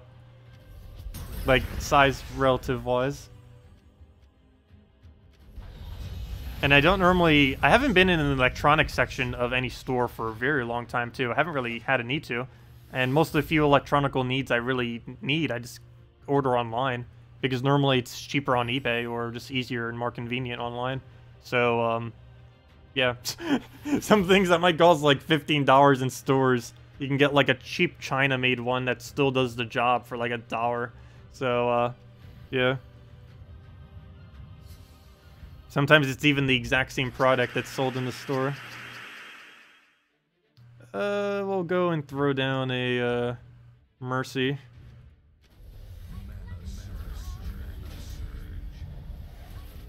Move that over. Get a Diviner or something down. Yeah. Well, not Diviner. Diviner Shabella. I keep mixing up their names. And also, I still haven't bothered switching this thing's location. Oh, gosh. This is why I never switch this team's position. Because whenever... I just never do. Because if I switch it again, like, into this position, I never remember to switch it back. If I go and move it like this for a Scion, it's going to stay like that forever. I guess I just keep using it like this. I guess it's not that big a deal. The only slight issue is it has 3 less skull damage. That makes almost no difference. And it has lower durability, though. Very rarely is it dying, so that's not too big a deal. Though I guess it is a big deal once, if it does die, because if a Mercy dies, that means nothing. If a Diviner dies, that loses us some board control.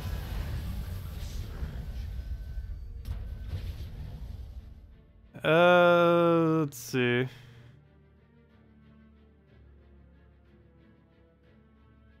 What do we even need here? Oh, never mind, we have alignment. I was like trying to look for it, and it's just sitting there in like 3 locations.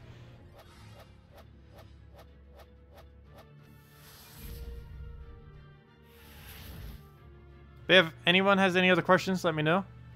We still need 10 more gems to reach my goal. Also, I'm definitely not reaching the other goal I had of reaching 5 million gold. Wow. We're still 500,000 away, pretty much. 460,000. That takes at minimum 2 hours of us avidly playing PvP. So, yeah, we're not going to be doing that today. Nope, that goal will not be reached, apparently. But the gem goal, we could definitely reach the gem goal.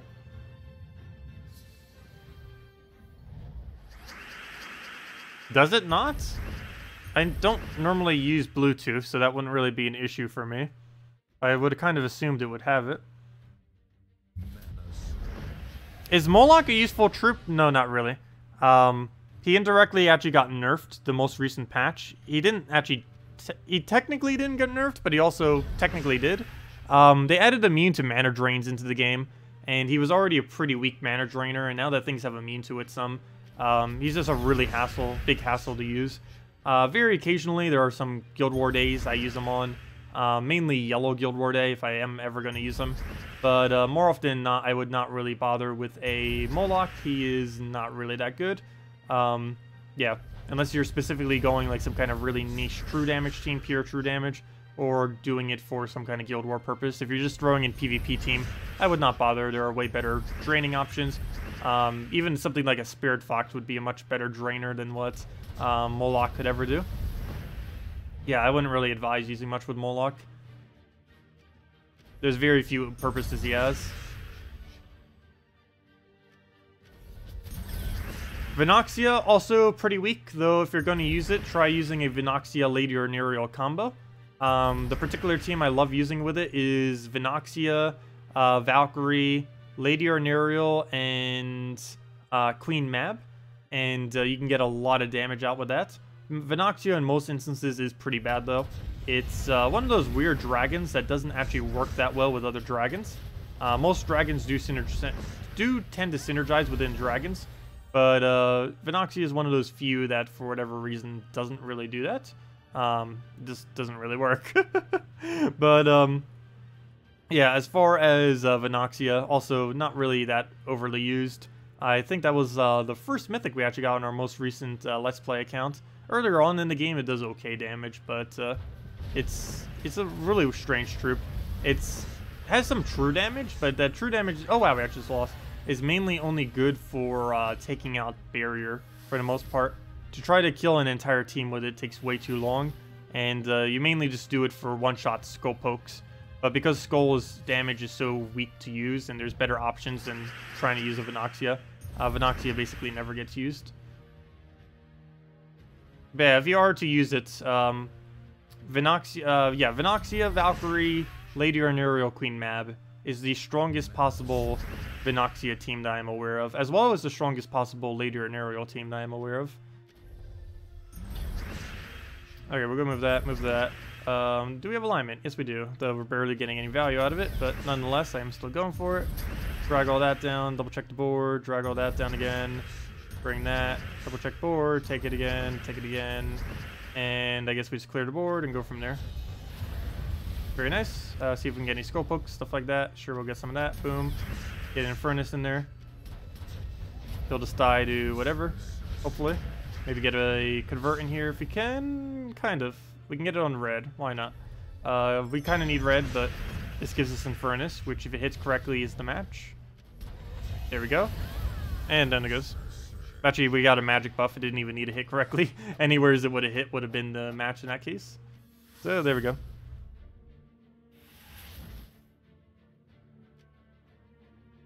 Yeah, actually, let me go show it. Let me clear out this team first, though. I need to be up against not freeze. It's really bad against freeze. Well, a lot of teams are really bad against freeze, but we'll go and bring it up on the next battle, assuming we're not up against any Queen Mab or anything. Nothing too annoying. But let me go take a convert here, I guess. Get some mana. Maybe we'll get lucky off that extra turn right there. Nope, didn't get it, but we did get double cascade, so I guess that works. Got a convert on blue. Never mind. We can do it on red. I guess I do it. Gives us the mana we need. And it clears enough board that it doesn't matter that we just got rid of red. As you can see, we pretty much got all the reds right back on the board. So it's like we didn't even do it. Though we don't have a convert. I guess we'll go and do this on the purple here. Didn't get a cleanse, so we still have to deal with that, though we're not frozen. So we can actually just go cleanse it right there. Perfect. Go throw a... just move that over, I guess. Throw an Infernus down once we get all this mess moved. And actually, you know what? We got a Skulls, so we might as well kill him out. Only 1 HP, so I gotta get that annoying 1 HP out the way. How to use Skyla? Basically, you use it... There's only one really good purpose for Skyla. Well, other than Blue Guild War Day. And that is specifically as a third slot counter. Third slot is currently, and always has been in this game, the safest possible spot on your team. Normally, you put your biggest possible damage source on your third slot, or whatever you have the highest priority of wanting to keep alive. Because to every generic team in the game, like everything that's ever ran and just everything in general. The third slot is the thing that has the least chance of being hit. So people tend to put their best troop in that location. As you saw there, he was using his Dawnbringer, that's his best. We're using our Infernus there, that's our best. And he's using his Kraken there, that's his best. Even if people don't normally intend to do that when they're building teams, a good majority of people do end up doing that with their team compositions. And she's particularly good at countering out these builds. What on earth was that accent? These builds, because yeah, it's mainly because when she moves the first two to the back, but in doing so, even though it doesn't actually say it in the wording, this also moves the third slot to first slot, since it's moving the other two back. So basically, you're bringing the troop that the enemy needs the most to first slot, where you can just skull poke it. So yeah, it works really, really well for getting rid of whatever that main objective might be from the opposing team if they're using it in third slot. And those are the only times you really ever bother using her on a team. And every single composition that we'd use would basically be centered around that premise if you were to use her, as that's the only really good purpose she has. That and summoning Queen Mab, which is one of the best summons in the game. So you can use like a Firebomb on your team, get some quick mana, and then just have her summon a Queen Mab there. And that's also pretty decent strategy with her. Unfortunately, you can't do that for Guild Wars, but for PvP you can. Though for PvP, it doesn't really matter if you can do it, because there's so many things that are quicker than her in PvP. Not sure if there's really a blue day or a yellow day or green day option. I don't think any of those have an instant kill card. Only red does as of currently. Or at least something that will kill it out that quick. Oh, sorry. I thought you said Skady. Wait, what's Skyla? Oh, Skyla. I thought you said Skady. My bad. Skyla. She's used in Skull Spam, and that's about it. Yeah, basically just Skull Spam. Any team that happens to be focused primarily around hitting skulls as much as possible, you basically just put her on the team, and then boom, there you go. You got a Bone Storm automatically. That's her whole purpose, basically, is to assist in a Skull Spam team. Basically just put any generic Skull Spam team together, and then boom, plop her in, and that is her. That's about the only purpose she really has. I guess you can somewhat use her for backline hitting as well, and you can also technically use her for submerges, though again, submerge is pretty bad. One of the worst stats effects in the game currently, particularly with how it gets applied at the moment. There's nothing that really good that applies it. She's one of the better options for it, but still not anything too noteworthy. Like for against this entire team that he has, the only thing he would even work on is Queen Mab's AoE damage, and that's it, and nothing else. It wouldn't have worked on Corvash, even though it double hits. And there's a lot of weird things that it doesn't work on, that it seems like it may be able to work on, but it doesn't. Alright, we'll throw Infernus down. Yeah, I really wish they would do like another buff to Submerge or something with it. We'll have to see what happens with the new Mythic that's coming out in April. Because that's going to really determine if Submerge is even remotely worth it. Because they're finally adding a troop that submerges a random ally on 4 times and 5 times matches. So that will be the easiest way in the entire game to submerge your entire team. And if he is not capable of making submerge good, nothing will. So yeah, if that doesn't work, submerge is just 100% dead content.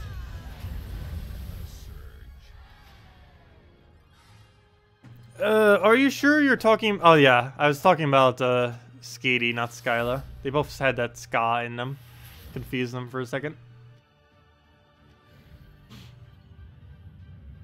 But yeah, Skyla is pretty weak.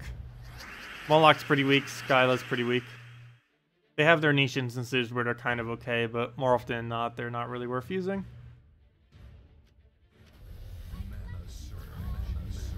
Okay, we'll get an Infernus in there. I need water. I opened this water and brought it over here to go and like drink, and then never did. Also, I ended up because my when I got my hair cut, like it has like those little bristle things, and I somehow got a haircut, like literally a haircut, not a haircut as in a like shaving the head, but haircut as in I got cut by my hair. I give my like a splinter. I guess that's more of a proper word. You can probably see it's like a red mark right over there. It looks kind of like a bump. Yeah, it's kind of obvious there. Oh wow, that actually looks even more worse there on the little screen. Doesn't even look that bad when I'm like looking at it here. I guess from the other side it kind of looks weird. But yeah, I got like a hair splinter, I guess is more of a better word than trying to call it a haircut. A cut by a hair, but yeah, a hair splinter somehow. That's not the first time that has happened either, but they're really annoying. It took me like several minutes of like poking at it with my nails to like get it out. It's really frustrating. But yeah, anyways. End up getting splintered by my own hair. And that's actually happens to me quite commonly too. Like probably once every few months. Way more than it should. I just have like really pointy here. It's like sharp little blades. I'll go throw that down. I'll go move that up. Throw the Infernus down, and down it goes. Do you know any equipment for a hero weapon for a hero class? Do you know any equipment for a hero weapon for a class? I'm not sure what you're asking with that question. Did I give us the finger? I'm not giving you guys the finger. It just happens to be my middle finger. I'm not giving you guys the finger. I never give anyone the finger. And if I do, it's just because that's how my hand is just naturally like resting somewhere. I'm not like doing it deliberately. I also never curse or anything like that. It's just out of habit at this point. Let's see.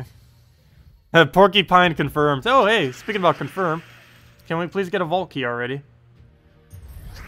We've so far only gotten one vault key ever from a non-vault gnome. Like during the, not the vault event week. So hopefully we can get another one off this guy. It's been a while since we had one. And since we don't have Guild War, since we have Guild Wars next week, I don't believe they're adding vault keys to that, so we're gonna go a whole week without being able to get a vault key. Okay, he's dead. Hopefully, vault key dropped. What do we have here? We'll get that on green, I guess. Maybe get a Mercy down somewhere. Throw the Infernus.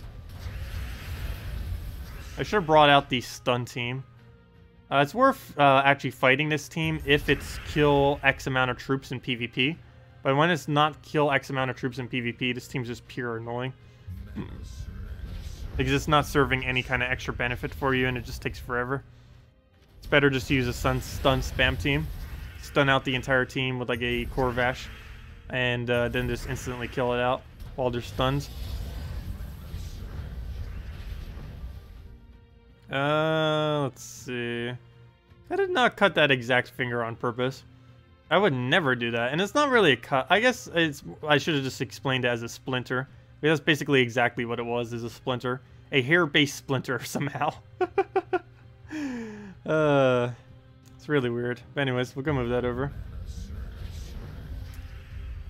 Did we have alignment? Yes, we do. We'll go throw that down. Also, let me go give out the second redeem code, too, after this battle. And we'll go throw this down. Get a bunch of explosion. Gotta kill him one last time. That'll be the final one. You're gonna level up soon. Sorry if the servers crash. What level are you these days? Like 8,010? I mean 1,810?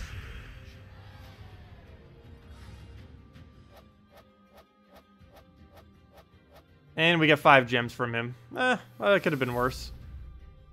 Definitely could have been worse. Could have been a lot better as well, but oh well. I'll take it. Kind of like the middle ground of his rewards. But it definitely could have been quite a bit better. Oops, I meant to give out redeem code. Okay, we'll do it after this one then. Alright, we'll go take that. Get ourselves the last little bit of mana. Move that over. We'll just do whatever. And I guess we just take the red. Then again, we could try going for the diviner. No, we'll just take the brown actually. And then we could just do that on the brown, get that converted. What else do we need here? Keep thinking we have like Infernus. I keep wanting to cast this because it's not the right one though. I'll go convert that ice still. Doesn't give us skulls, but it gives us the yellow. And now we can just throw this down. It does indeed kill what we need. That brings it down to 3. Perfect. Throw it down again. Hopefully get alignment here. Good, he dies without reviving. And we'll throw this because we can. And move that over. Infernus, and it's almost dead. Just one more poke will do it. And that's match. Down it goes. There we go. What would be better to craft? Grim?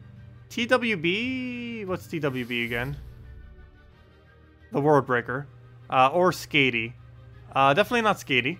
Definitely between Grim and World Breaker. And between Grim and World Breaker, I'd probably go with World Breaker. World Breaker gets used for a lot more. Though they both play quite a bit differently. Grim's more for infinite loop. The World Breaker is more for just pure value. But yeah, I would go with the World Breaker. It can score, actually both of them score really well in Guild Wars, but, yeah, I would go World Breaker. It just has more purposes. You use it more in PvP than what you would use an Grim for. Grim's a lot tankier because of its attack reduction and impervious, but the World Breaker has a lot more damage, and in Guild Wars gives you slightly better value. Any power orbs? No. I currently have 0 power orbs off of gnomes. Despite the several hundred gnomes we have gotten so far, I think we're up to a total of a little over 200 now, if we count every gnome that we've gotten so far, from when we tracked it as well as beforehand. Because we had the 131 that we tracked, then we had the 34 that we tracked, and then we had all the ones that we didn't track. So just the ones that we tracked alone is almost 170 right there. Plus we had all the ones that we didn't. So yeah, we're around like 250-ish gnomes, 220, somewhere around there. Mid to lower 200s. And we still have found 0 power orbs. The power orbs drop specifically from the vault keys though, not off of the actual gnomes themselves though.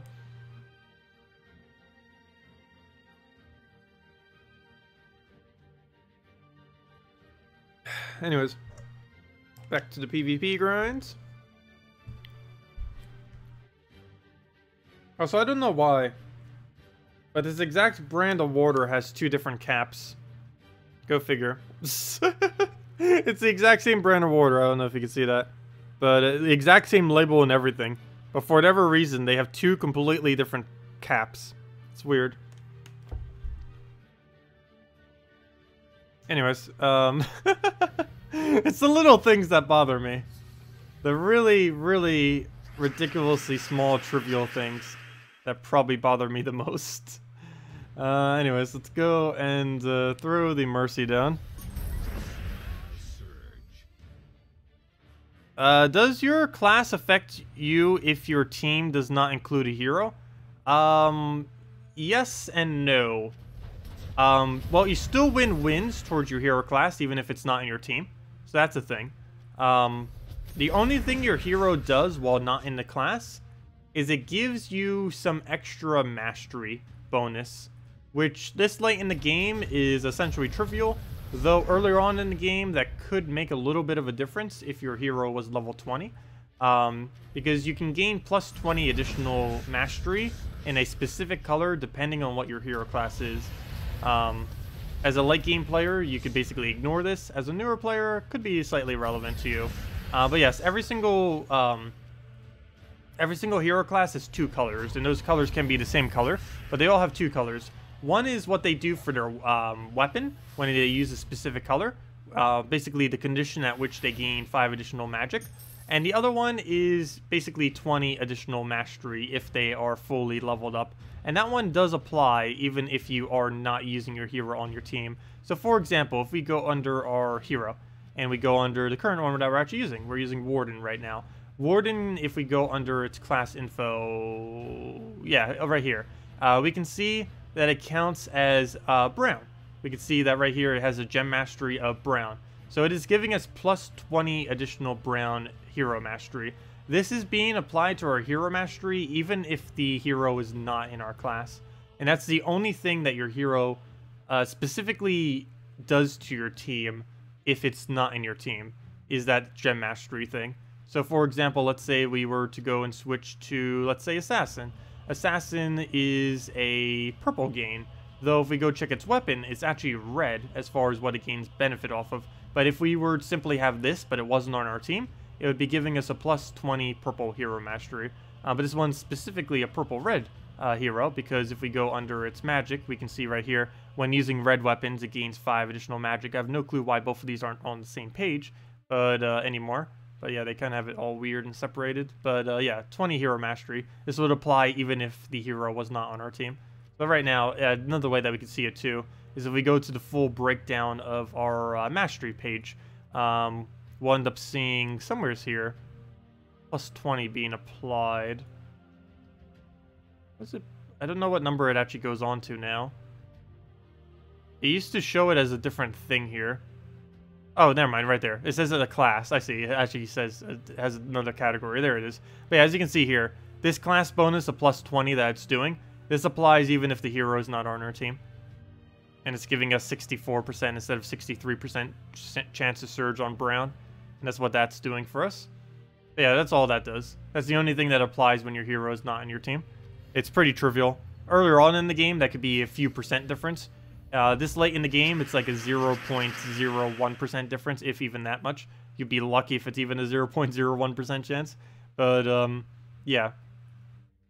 Earlier on, you can get like a 3% move off of that, so it's a little bit more relevant. But this late in the game, you just ignore it because it's so trivial. It's also why I normally don't go over it. And most people might not even recognize that it's there, but it is indeed there. It is one of the weird, kind of invisible, almost invisible things that your hero class does for your team, even when you're not using it.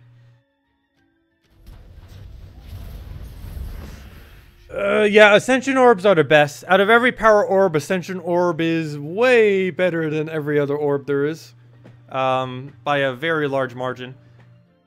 It goes Ascension Orb by a ridiculous margin. Then the Orb of Clans, which is decently okay. And then it goes the orange little orb thing, which to some newer players might actually be worth more than the purple Orb of Clans thing. And then it goes all the way to like the bottom of the pit of the green, which is super ultra useless. It's useless for crafting. It's useless for leveling and actually using on your troops. It's pretty much like you got nothing. It's the near equivalent of getting nothing, essentially. Hey, speaking about nothing, a Celestial Trait Zone. That's actually more than nothing, but it's useless to me since I have actually no purpose whatsoever in a Celestial Trait Zone. Celestials don't really do much for us. Anyways. You have an embarrassing question considering how long you've been playing the game. Can someone tell you the meaning of all the symbols when you bring up your legend on the main map? What do you mean? When you bring up your legend on the main map? What do you mean all the symbols? I don't know what you mean by all the symbols. Do you mean the things underneath the kingdoms, or legend on the main map? I don't know what you mean by that. But yeah, if I can understand what you mean, I could answer that question. Though I'm not quite sure what you mean by that. Do you mean these little stars, or is it referring? Are you referring to something else? Let's see. Can you show some good teams for Guild Wars? For low level players, at least? Sure. Oh wait, did I never give out the second redeem code? Have I still not done that yet? Let me go do that if I haven't. Wait, let me double check. Have I gone that long being distracted? 1 second, guys. Hold up. Oh wait, no I did. No I didn't. Wait, someone refresh my memory. Did I? Hold up. I have 4 used. So that means I did? I guess I did. Okay, I'm going crazy. I'll assume I did. Wait, now did I? Now I'm actually completely forgetting. Someone needs to remind me.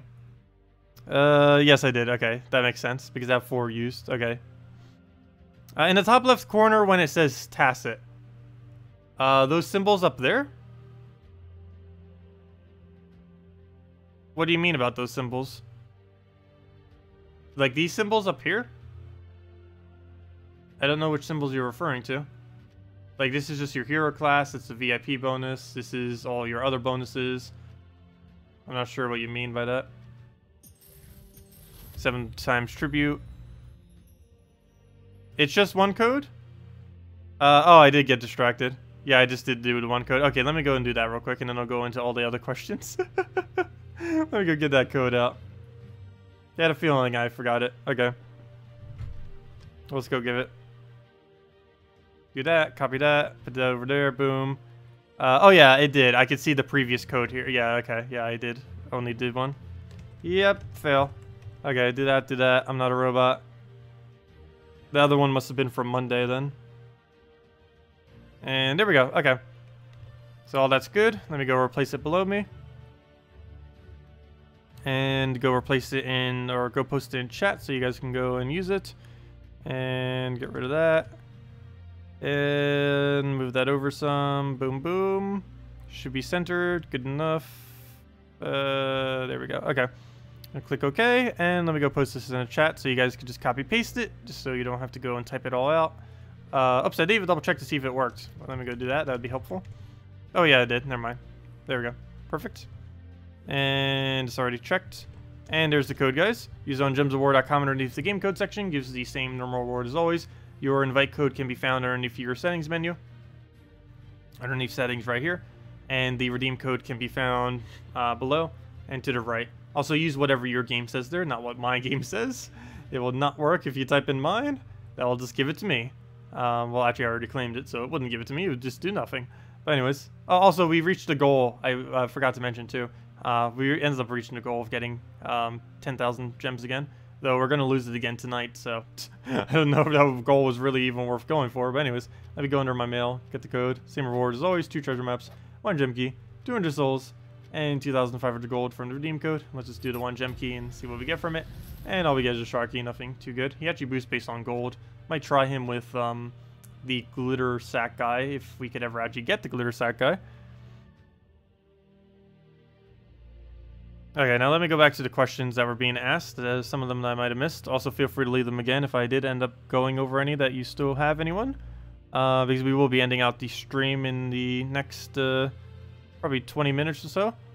I say water weirdly? How do I say water weirdly? People always mention I say water weirdly, but that's just how I say water. I never notice anything weird about how I say water. It's just how I say water. Let's see. Can you show some good teams for Guild Wars for low-level players?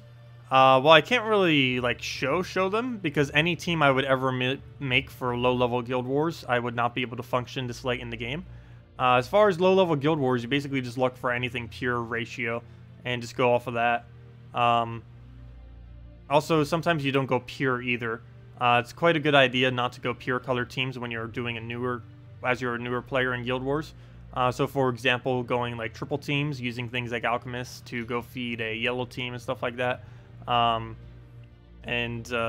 example, we can go something like Alchemist triple Goblin Rockets, or Alchemist Hellcat double Goblin Rocket, but we could go things like really, really weird teams that would end up getting a loop, but might not necessarily be pure color. So for example, we could go throw in a, I guess, Moneylender, and just get these double just from here.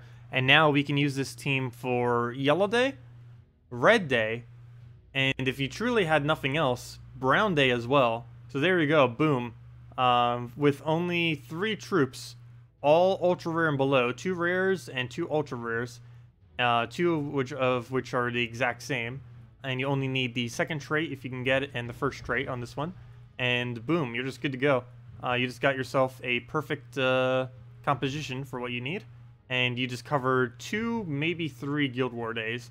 Since earlier on in the game, you don't really want to go pure color. Since going pure color would make it so you would have a lot higher chance of losing. And it's better to have a 100% chance to win with a team that is not pure color than it is to have 1 lose or 2 loses with a pure color team. So doing something like this will indeed net you more points than assuming you can actually win constantly with it. But this team is pretty good at being able to do that. Basically, what we have to do is just go and get this down. Of course, we need to figure out something for blue, green, and purple day, and maybe even brown day as well. But as far as just standard, just some standard Guild War things, you just could easily cover a good majority of what you actually need for Guild Wars. So right here, I'm just going to do a pretty random one right here. Mainly just trying to keep as many res as we can on the board, so we can go do that, get it all back up again, look for where our next alchemist will be, and then just get our next alchemist ready. So we're going to throw that right there just to get our alignment, just to make sure that everything's all ready to go. Throw this wherever, go throw an alchemist at it so we can go and get all of our mana back up, and repeat the cycle until we just inevitably win several turns from now.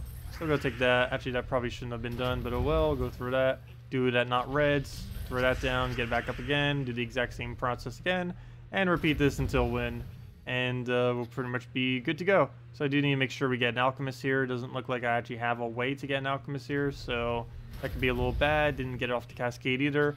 We have it on red. Oh no, we did get it on blue. Never mind, it was just sitting there too. So we'll go get that, get the moneylender, and yeah, you just infinitely loop this into your victory. It does take a lot of turns, which is actually bad for Guild Wars because you lose some points that way. But if you need consistent wins, it's about as consistent as you're going to get for Guild War purposes. And it covers 2 or 3, depending on how you look at it, Guild War days for early game. It's one of the reasons why I show it so much, that and it's so ridiculously cheap that basically everyone has access to this team for the most part. Though Moneylender, if you didn't already get him, if you were a newer player that just started like the last few weeks, I don't think is available in drop table for like 1 or 2 more weeks still. But most people got him for free during the event pretty recently. But most people should have them. Otherwise, just wait just a little longer and you'll find them in glory keys pretty easily. Anyways, I'll throw this down. Go get his ability right back up. Maybe try getting one more alchemist, because why not? Go throw it all the way down. There's our alignment that we need. And that's matched. Go move that. Throw that down. And it's almost enough damage. Let's go for this and then skull poke him and dead. And there we go. A little bit towards the slower side. You can of course put in bigger, more offensive things in it if you have. And even move it into a pure color if you truly wanted to. Though you wouldn't be able to get anywhere nearly as good of a loop if you did go pure color with it. Can you always predict pokes? Those extra hits after a good match? What do you mean? You can't tell when you can count on them, how much damage they will do. What do you mean by that? Do you mean like random things randomly coming down from the board and just happening to go exactly where you need it? Stuff like that. That is normally pure luck, though you just kind of have to take your chance. Every gem has the same rate of falling onto the board, so you just have to kind of just judge if it's worth going for in a certain situation or not. Also, many of them you can go for free without even needing to put any additional effort in. For example, we have a chance of getting a yellow here, though there's no risk of taking this. We didn't get it, but there was a chance. They just kind of have to know where things are going to go, and it's more important for 3 pairs than like for 4 pairs and such. Like for example, we could take this brown, there's red chance there, so we might want to go for something like that. It's a 50-50 chance both ways. If a red falls there, then he gets it. If a red falls there, we get it. And if no red falls anywhere, then it's just nothing happens. Of course, it's not a pure 50-50. It's like a 1 in 7, 1 in 7, both ways. But I just call it 50-50. Like 50. Whenever I say that, it's mainly if I say like 50-50 or 33 or 66. I'm mainly referring to the enemy's chance of getting a good set here compared to us. So right here it's 50-50 because a red could fall there or a red could fall there. But there are other instances where it would be more towards, like let's say we could get rid of this entire column. Here it would be 66% in the enemy's favor and only 33% in our own favor, which is also why it sometimes feel like the AI keeps getting lucky. But it's mainly because right here, there's a 66% chance it'll be in enemy's favor, because if a green falls there or if a green falls there, it will be to the enemy's benefit, and it'll be really to his benefit if he gets both a green there and there. But if he gets even one there or there, it'll be to his benefit, whereas we can only get one there. So out of 1 in 3 chance that it will be a beneficial chance to us compared to the enemy. Anyways, I think that was what you were referring to, unless it was something else. Your troop attacks, but you didn't do it? I don't recall that. The troop attacking, but not actually taking anything?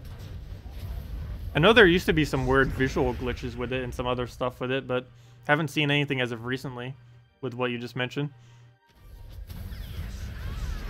What's a good gold farming team with Sparkle Sacks? Basically anything with Bonnie Rose.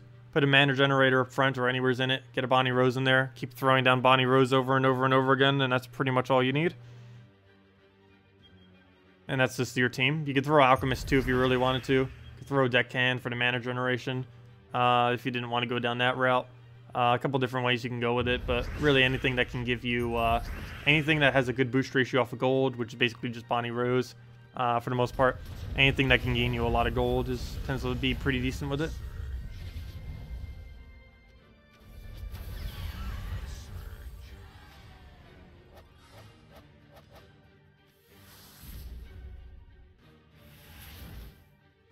Yeah, I know. Even, oops, I didn't mean to repick. That was a complete fail. Even with 3 Sparkle Sacks on your team, you can't really go gold farming. You can assist your gold farming teams with a Sparkle Sack, but it's not like going to be gold farming. It's just going to give you like a little bit extra gold. The only true gold farming teams is winning PvP as quickly as possible. That's the only gold farming team that exists in the game. You just win PvP quickly. And any team that's capable of doing that is a gold farming team. So what we're using right now is actually technically a gold farming team.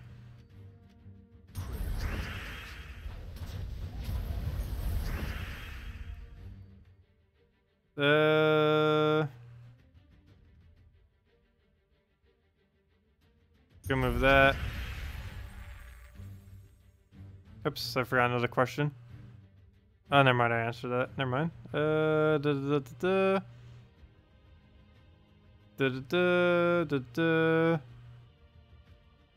Okay. But as far as Glitter Sack, I don't know. It's such a weird troop. I haven't had the chance to really get to test them. Because normally I would have a lot of teams for different various troops. But he's the first troop ever to be released in this game that I pretty much didn't really get immediately. Well, I shouldn't say ever. But since I started YouTube, he's basically the first troop I ever had that a lot of people have that I actually don't have. I guess I technically could ask the devs for it, but that would be kind of cheating. I've never actually added the devs specifically for a troop. Sometimes they have supplied occasionally with like some resources, but they've never actually just like straight up given me a specific troop. Actually, there was one other instance of that. There was once. I believe it was Soul Zora they actually did end up doing that for, but in every other instance, they have never actually done that. So I might need to get them to do it for the Glitter Claw, just so we can do a video for it. Because at this point, it's going to be at least another month. And we'll probably have to grind for like at minimum like 10 hours, even once that event comes back around. But yeah, I probably won't bother asking, I don't know. We'll see.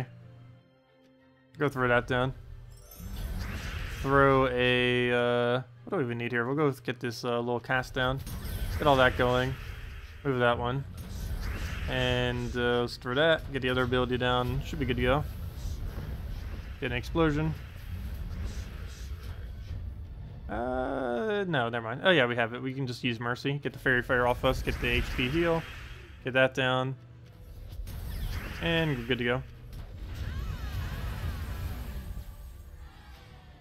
Yes, tier rewards only go up to 1,900. That is correct. There are some additional rewards for PvP, though they are normally related to either one of two things. Sometimes during the weekly event thing, whatever is the objective is related to PvP. Currently it's related to Explore, but it's pretty commonly related to PvP. So you can get some extra rewards from that, whatever it says. The other extra reward that you can get from PvP, if you happen to play like a ridiculous amount, well, it's not a ridiculous amount, but if you happen to play a lot, is PvP leaderboard. This does give it some additional rewards, all the way up down to 1,000. A little bit hard to get up there. We're not even halfway there with how much we play. And yeah, so if we go to the little reward thing here, I forget what page it's on. Right here. Here are the rewards. So you automatically, just for playing a single PvP battle, get 500 gold and 50 souls every week. But if you make top 1,000, you also get 1 arcane trait stone, 1 gem. Look at that gem pack. 100 souls and 1,000 gold. So basically just say arcane trait stone. Rewards for these are pretty low. They're nothing really too special. And getting to top 100's actually pretty hard and barely even gives anything. But yeah, there are some small rewards here too as well on top of that. But the main things you normally do for PvP is just farm it for gold. And that's the biggest reward that you really get from PvP. Nothing else really. Like anyone who's still doing PvP, like a good majority of people, they're mainly just doing it to accumulate the gold, the glory. And that's about it. That or if the event objective is related to it, they might be doing it for that purpose too, though. This week is related to explore. They might also be doing it for trophy grinding. Trophy grinding is something that doesn't really exist much in the game anymore, because most people don't really care about trophies. But some top guilds still kind of compete to try to see trophy gains per week and stuff like that. My guild doesn't really participate in that though, because it's good trophies don't do anything currently. So there's really no point in doing that. And if they ever were to rework PvP, they'd probably rework it with a different resource that wasn't trophies.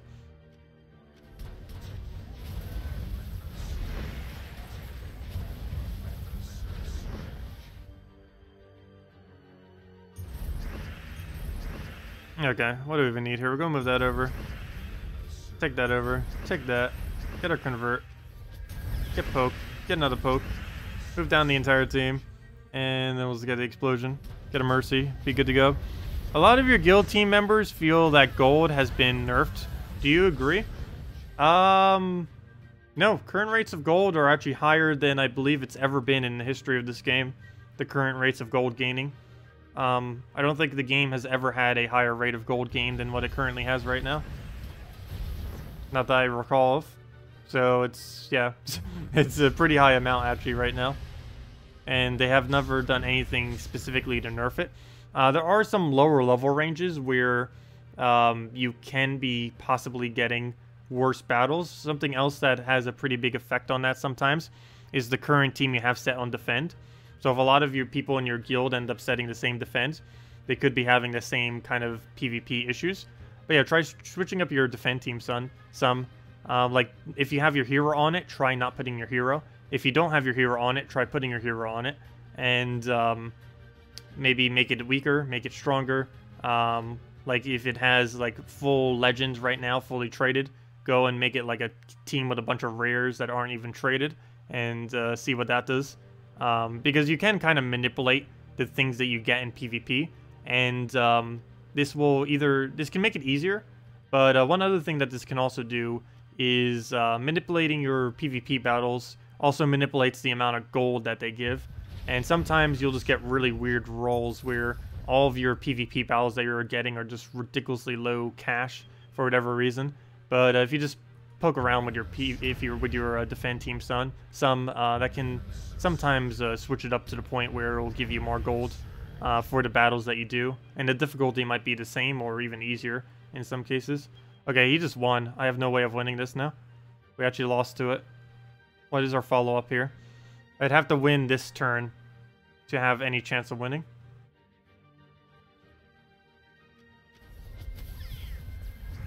It was worth a shot. Nope, didn't get it. Rip. Rippity rip rip. Unfortunate. Alchemist, Moneylender, Cedric Sparklesack, and Bonnie Rose sounds pretty good. I know, Alchemist, gosh, Alchemist, Moneylender. I still can't believe they made that combo so strong. Not really sure why they made Moneylender so strong. It seems almost like a legendary or something. But yeah, Moneylender is just really insane. If you haven't done Alchemist, Moneylender combo, yeah, there's so many good things. Basically, Alchemist, Moneylender, Goblin Rocket, anything. Or really just any 2 troops behind it that use the correct colors. That they need to use yellow and red to soak in all those colors. But yeah, it is really potent for sure. Anyways, guys, if you have any other questions, feel free to leave them now. Probably going to be heading out after the next battle or two. We will be back in about 3.5 hours or so from now. I'm just going to be eating, taking a little bit of break, chilling a bit. I don't think I have any errands to go run, so probably just chilling the entire time for the most part. But I will be coming back with the Puzzle Quest stream a little bit later today. At that time, around 4:30 or so. It'll be one of our few last Puzzle Quest streams as well. We're doing a good majority of the final quests, and then we just need to conquer every troop in the game then. And yeah, then that's pretty much completed of Puzzle Quest, 100% playthrough. And we'll be back with Gems of War later today at 8 p.m., which is 7 hours from now. And we'll be just messing around with the current invasion, just messing around with some teams. Probably the same team, but we might tweak it some, we'll see. And we'll just claim our big orb and see what we get out of that. Hopefully something good. And I don't even know if we can claim it at the moment. Hopefully my guild will have the battles in at that point. When I checked it earlier during the stream, we did not. But that could have changed by now. We got to go for that revenge. Can't just leave our revenge there. There's too much free gold. Let me go check. Guild. Invasion. Eating soggy salads. Okay. Where's the rewards? Oh, we're so close. Come on, guildmates. They should be able to reach that in 7 hours. And plus, we're going to get in several of our own kills, too. But yeah, it looks like we will hopefully get that major orb later today. I don't even know for sure. It's kind of close call. But I'm pretty sure people in my guild will close that gap. And then it's not that many towers. It's like 3 people, I think, doing some battles is about enough. Let's see. How many would we normally do? Normally, we'd have 10 battles. Oh, no, not 10. We'd have 6 battles. 6 times 4, 24. So yeah, that's about 3 to 4 people. More towards 4. And one of those is us, so yes, 3 other people. And then we'll have enough to do it. So hopefully in that time, it's 7 hours from now, so it should happen. Anyways, guys, let me go do the last PvP battle. So any last questions, let me know.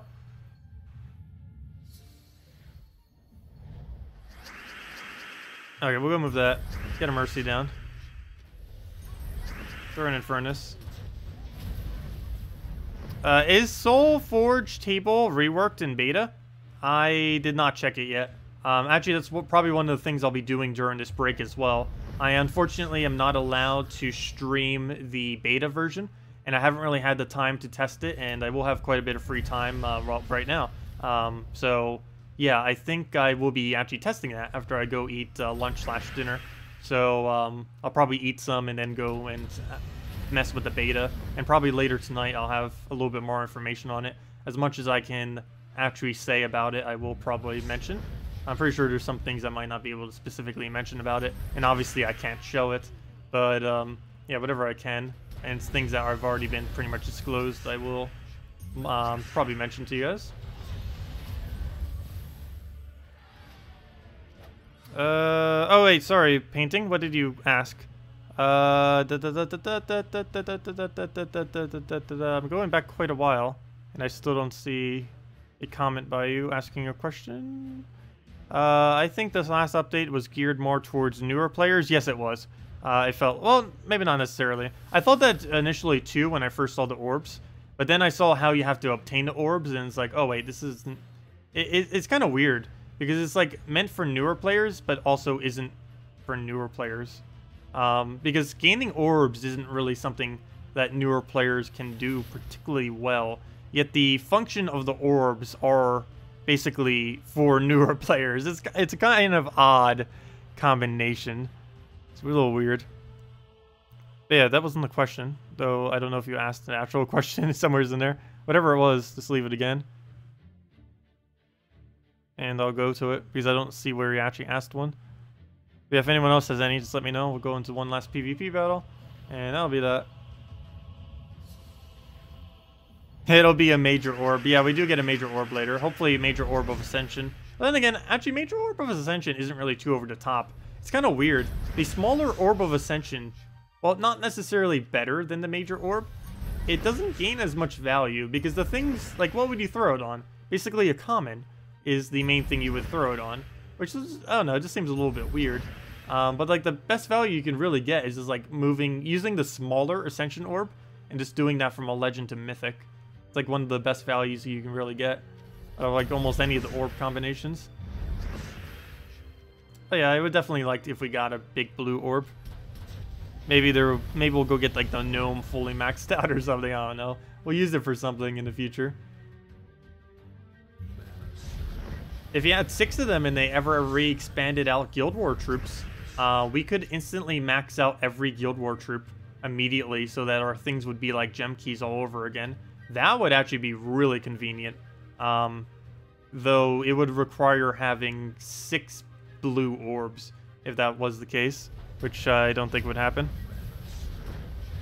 You didn't give out your... No, we gave out the second redeem code. I know for sure this time we did. I know I initially forgot, but no, we gave it out now. But yeah, if it's... I don't know if it's still working, but yeah, definitely check it. Anyone just getting a redeem code. We'll have another one on Monday. Will probably be the next one. Though I sometimes give them out here and there in between. We'll see. Is Soulforged... Oh, never mind, I already didn't answer that. But yeah, I'll be testing out the beta. I'll have more words on the beta later tonight, for sure. Because I will be messing with that. Pretty much as soon as I get done with this stream, I'm going to go and start letting it download the beta version of it, so I can go mess around with it once again. Because every single time I switch from the normal version to the beta version, it has to go through a weird loading thing. Can the redeem codes be used on console? Unfortunately not. They only work on PC Mobile due to policy on console that prevents them from giving them out on console. They'll eventually have that fixed most likely in the future, but at this current moment in time, that is not a priority of theirs. So currently, console versions unfortunately do not have access to redeem codes. Let's see. Yeah, the rewards from Invasion and Rage are ridiculously low relative to the amount you pay in. Like, ridiculously low. I don't even know what they were thinking. It's so low. Not sure what they were thinking. It's just really strange. But anyways, guys, I'm gonna be heading off for now. Hope you all have a wonderful rest of your weekend. I'll see you all either later for the Puzzle Quest stream, or later tonight for Gems of War stream, or probably on Monday for when we go over the new event or sometime. But anyways, hope you all have a wonderful rest of your weekend. Leave a like if you enjoyed the stream. And, yeah, guess we'll see you guys later. This Monday, don't forget, good time to use event keys. Next Friday is the first ever bounty hunter, so we'll see what's up with that. And, yeah, no problem for streaming, guys. And, yeah, enjoy your weekend, everyone. Goodbye.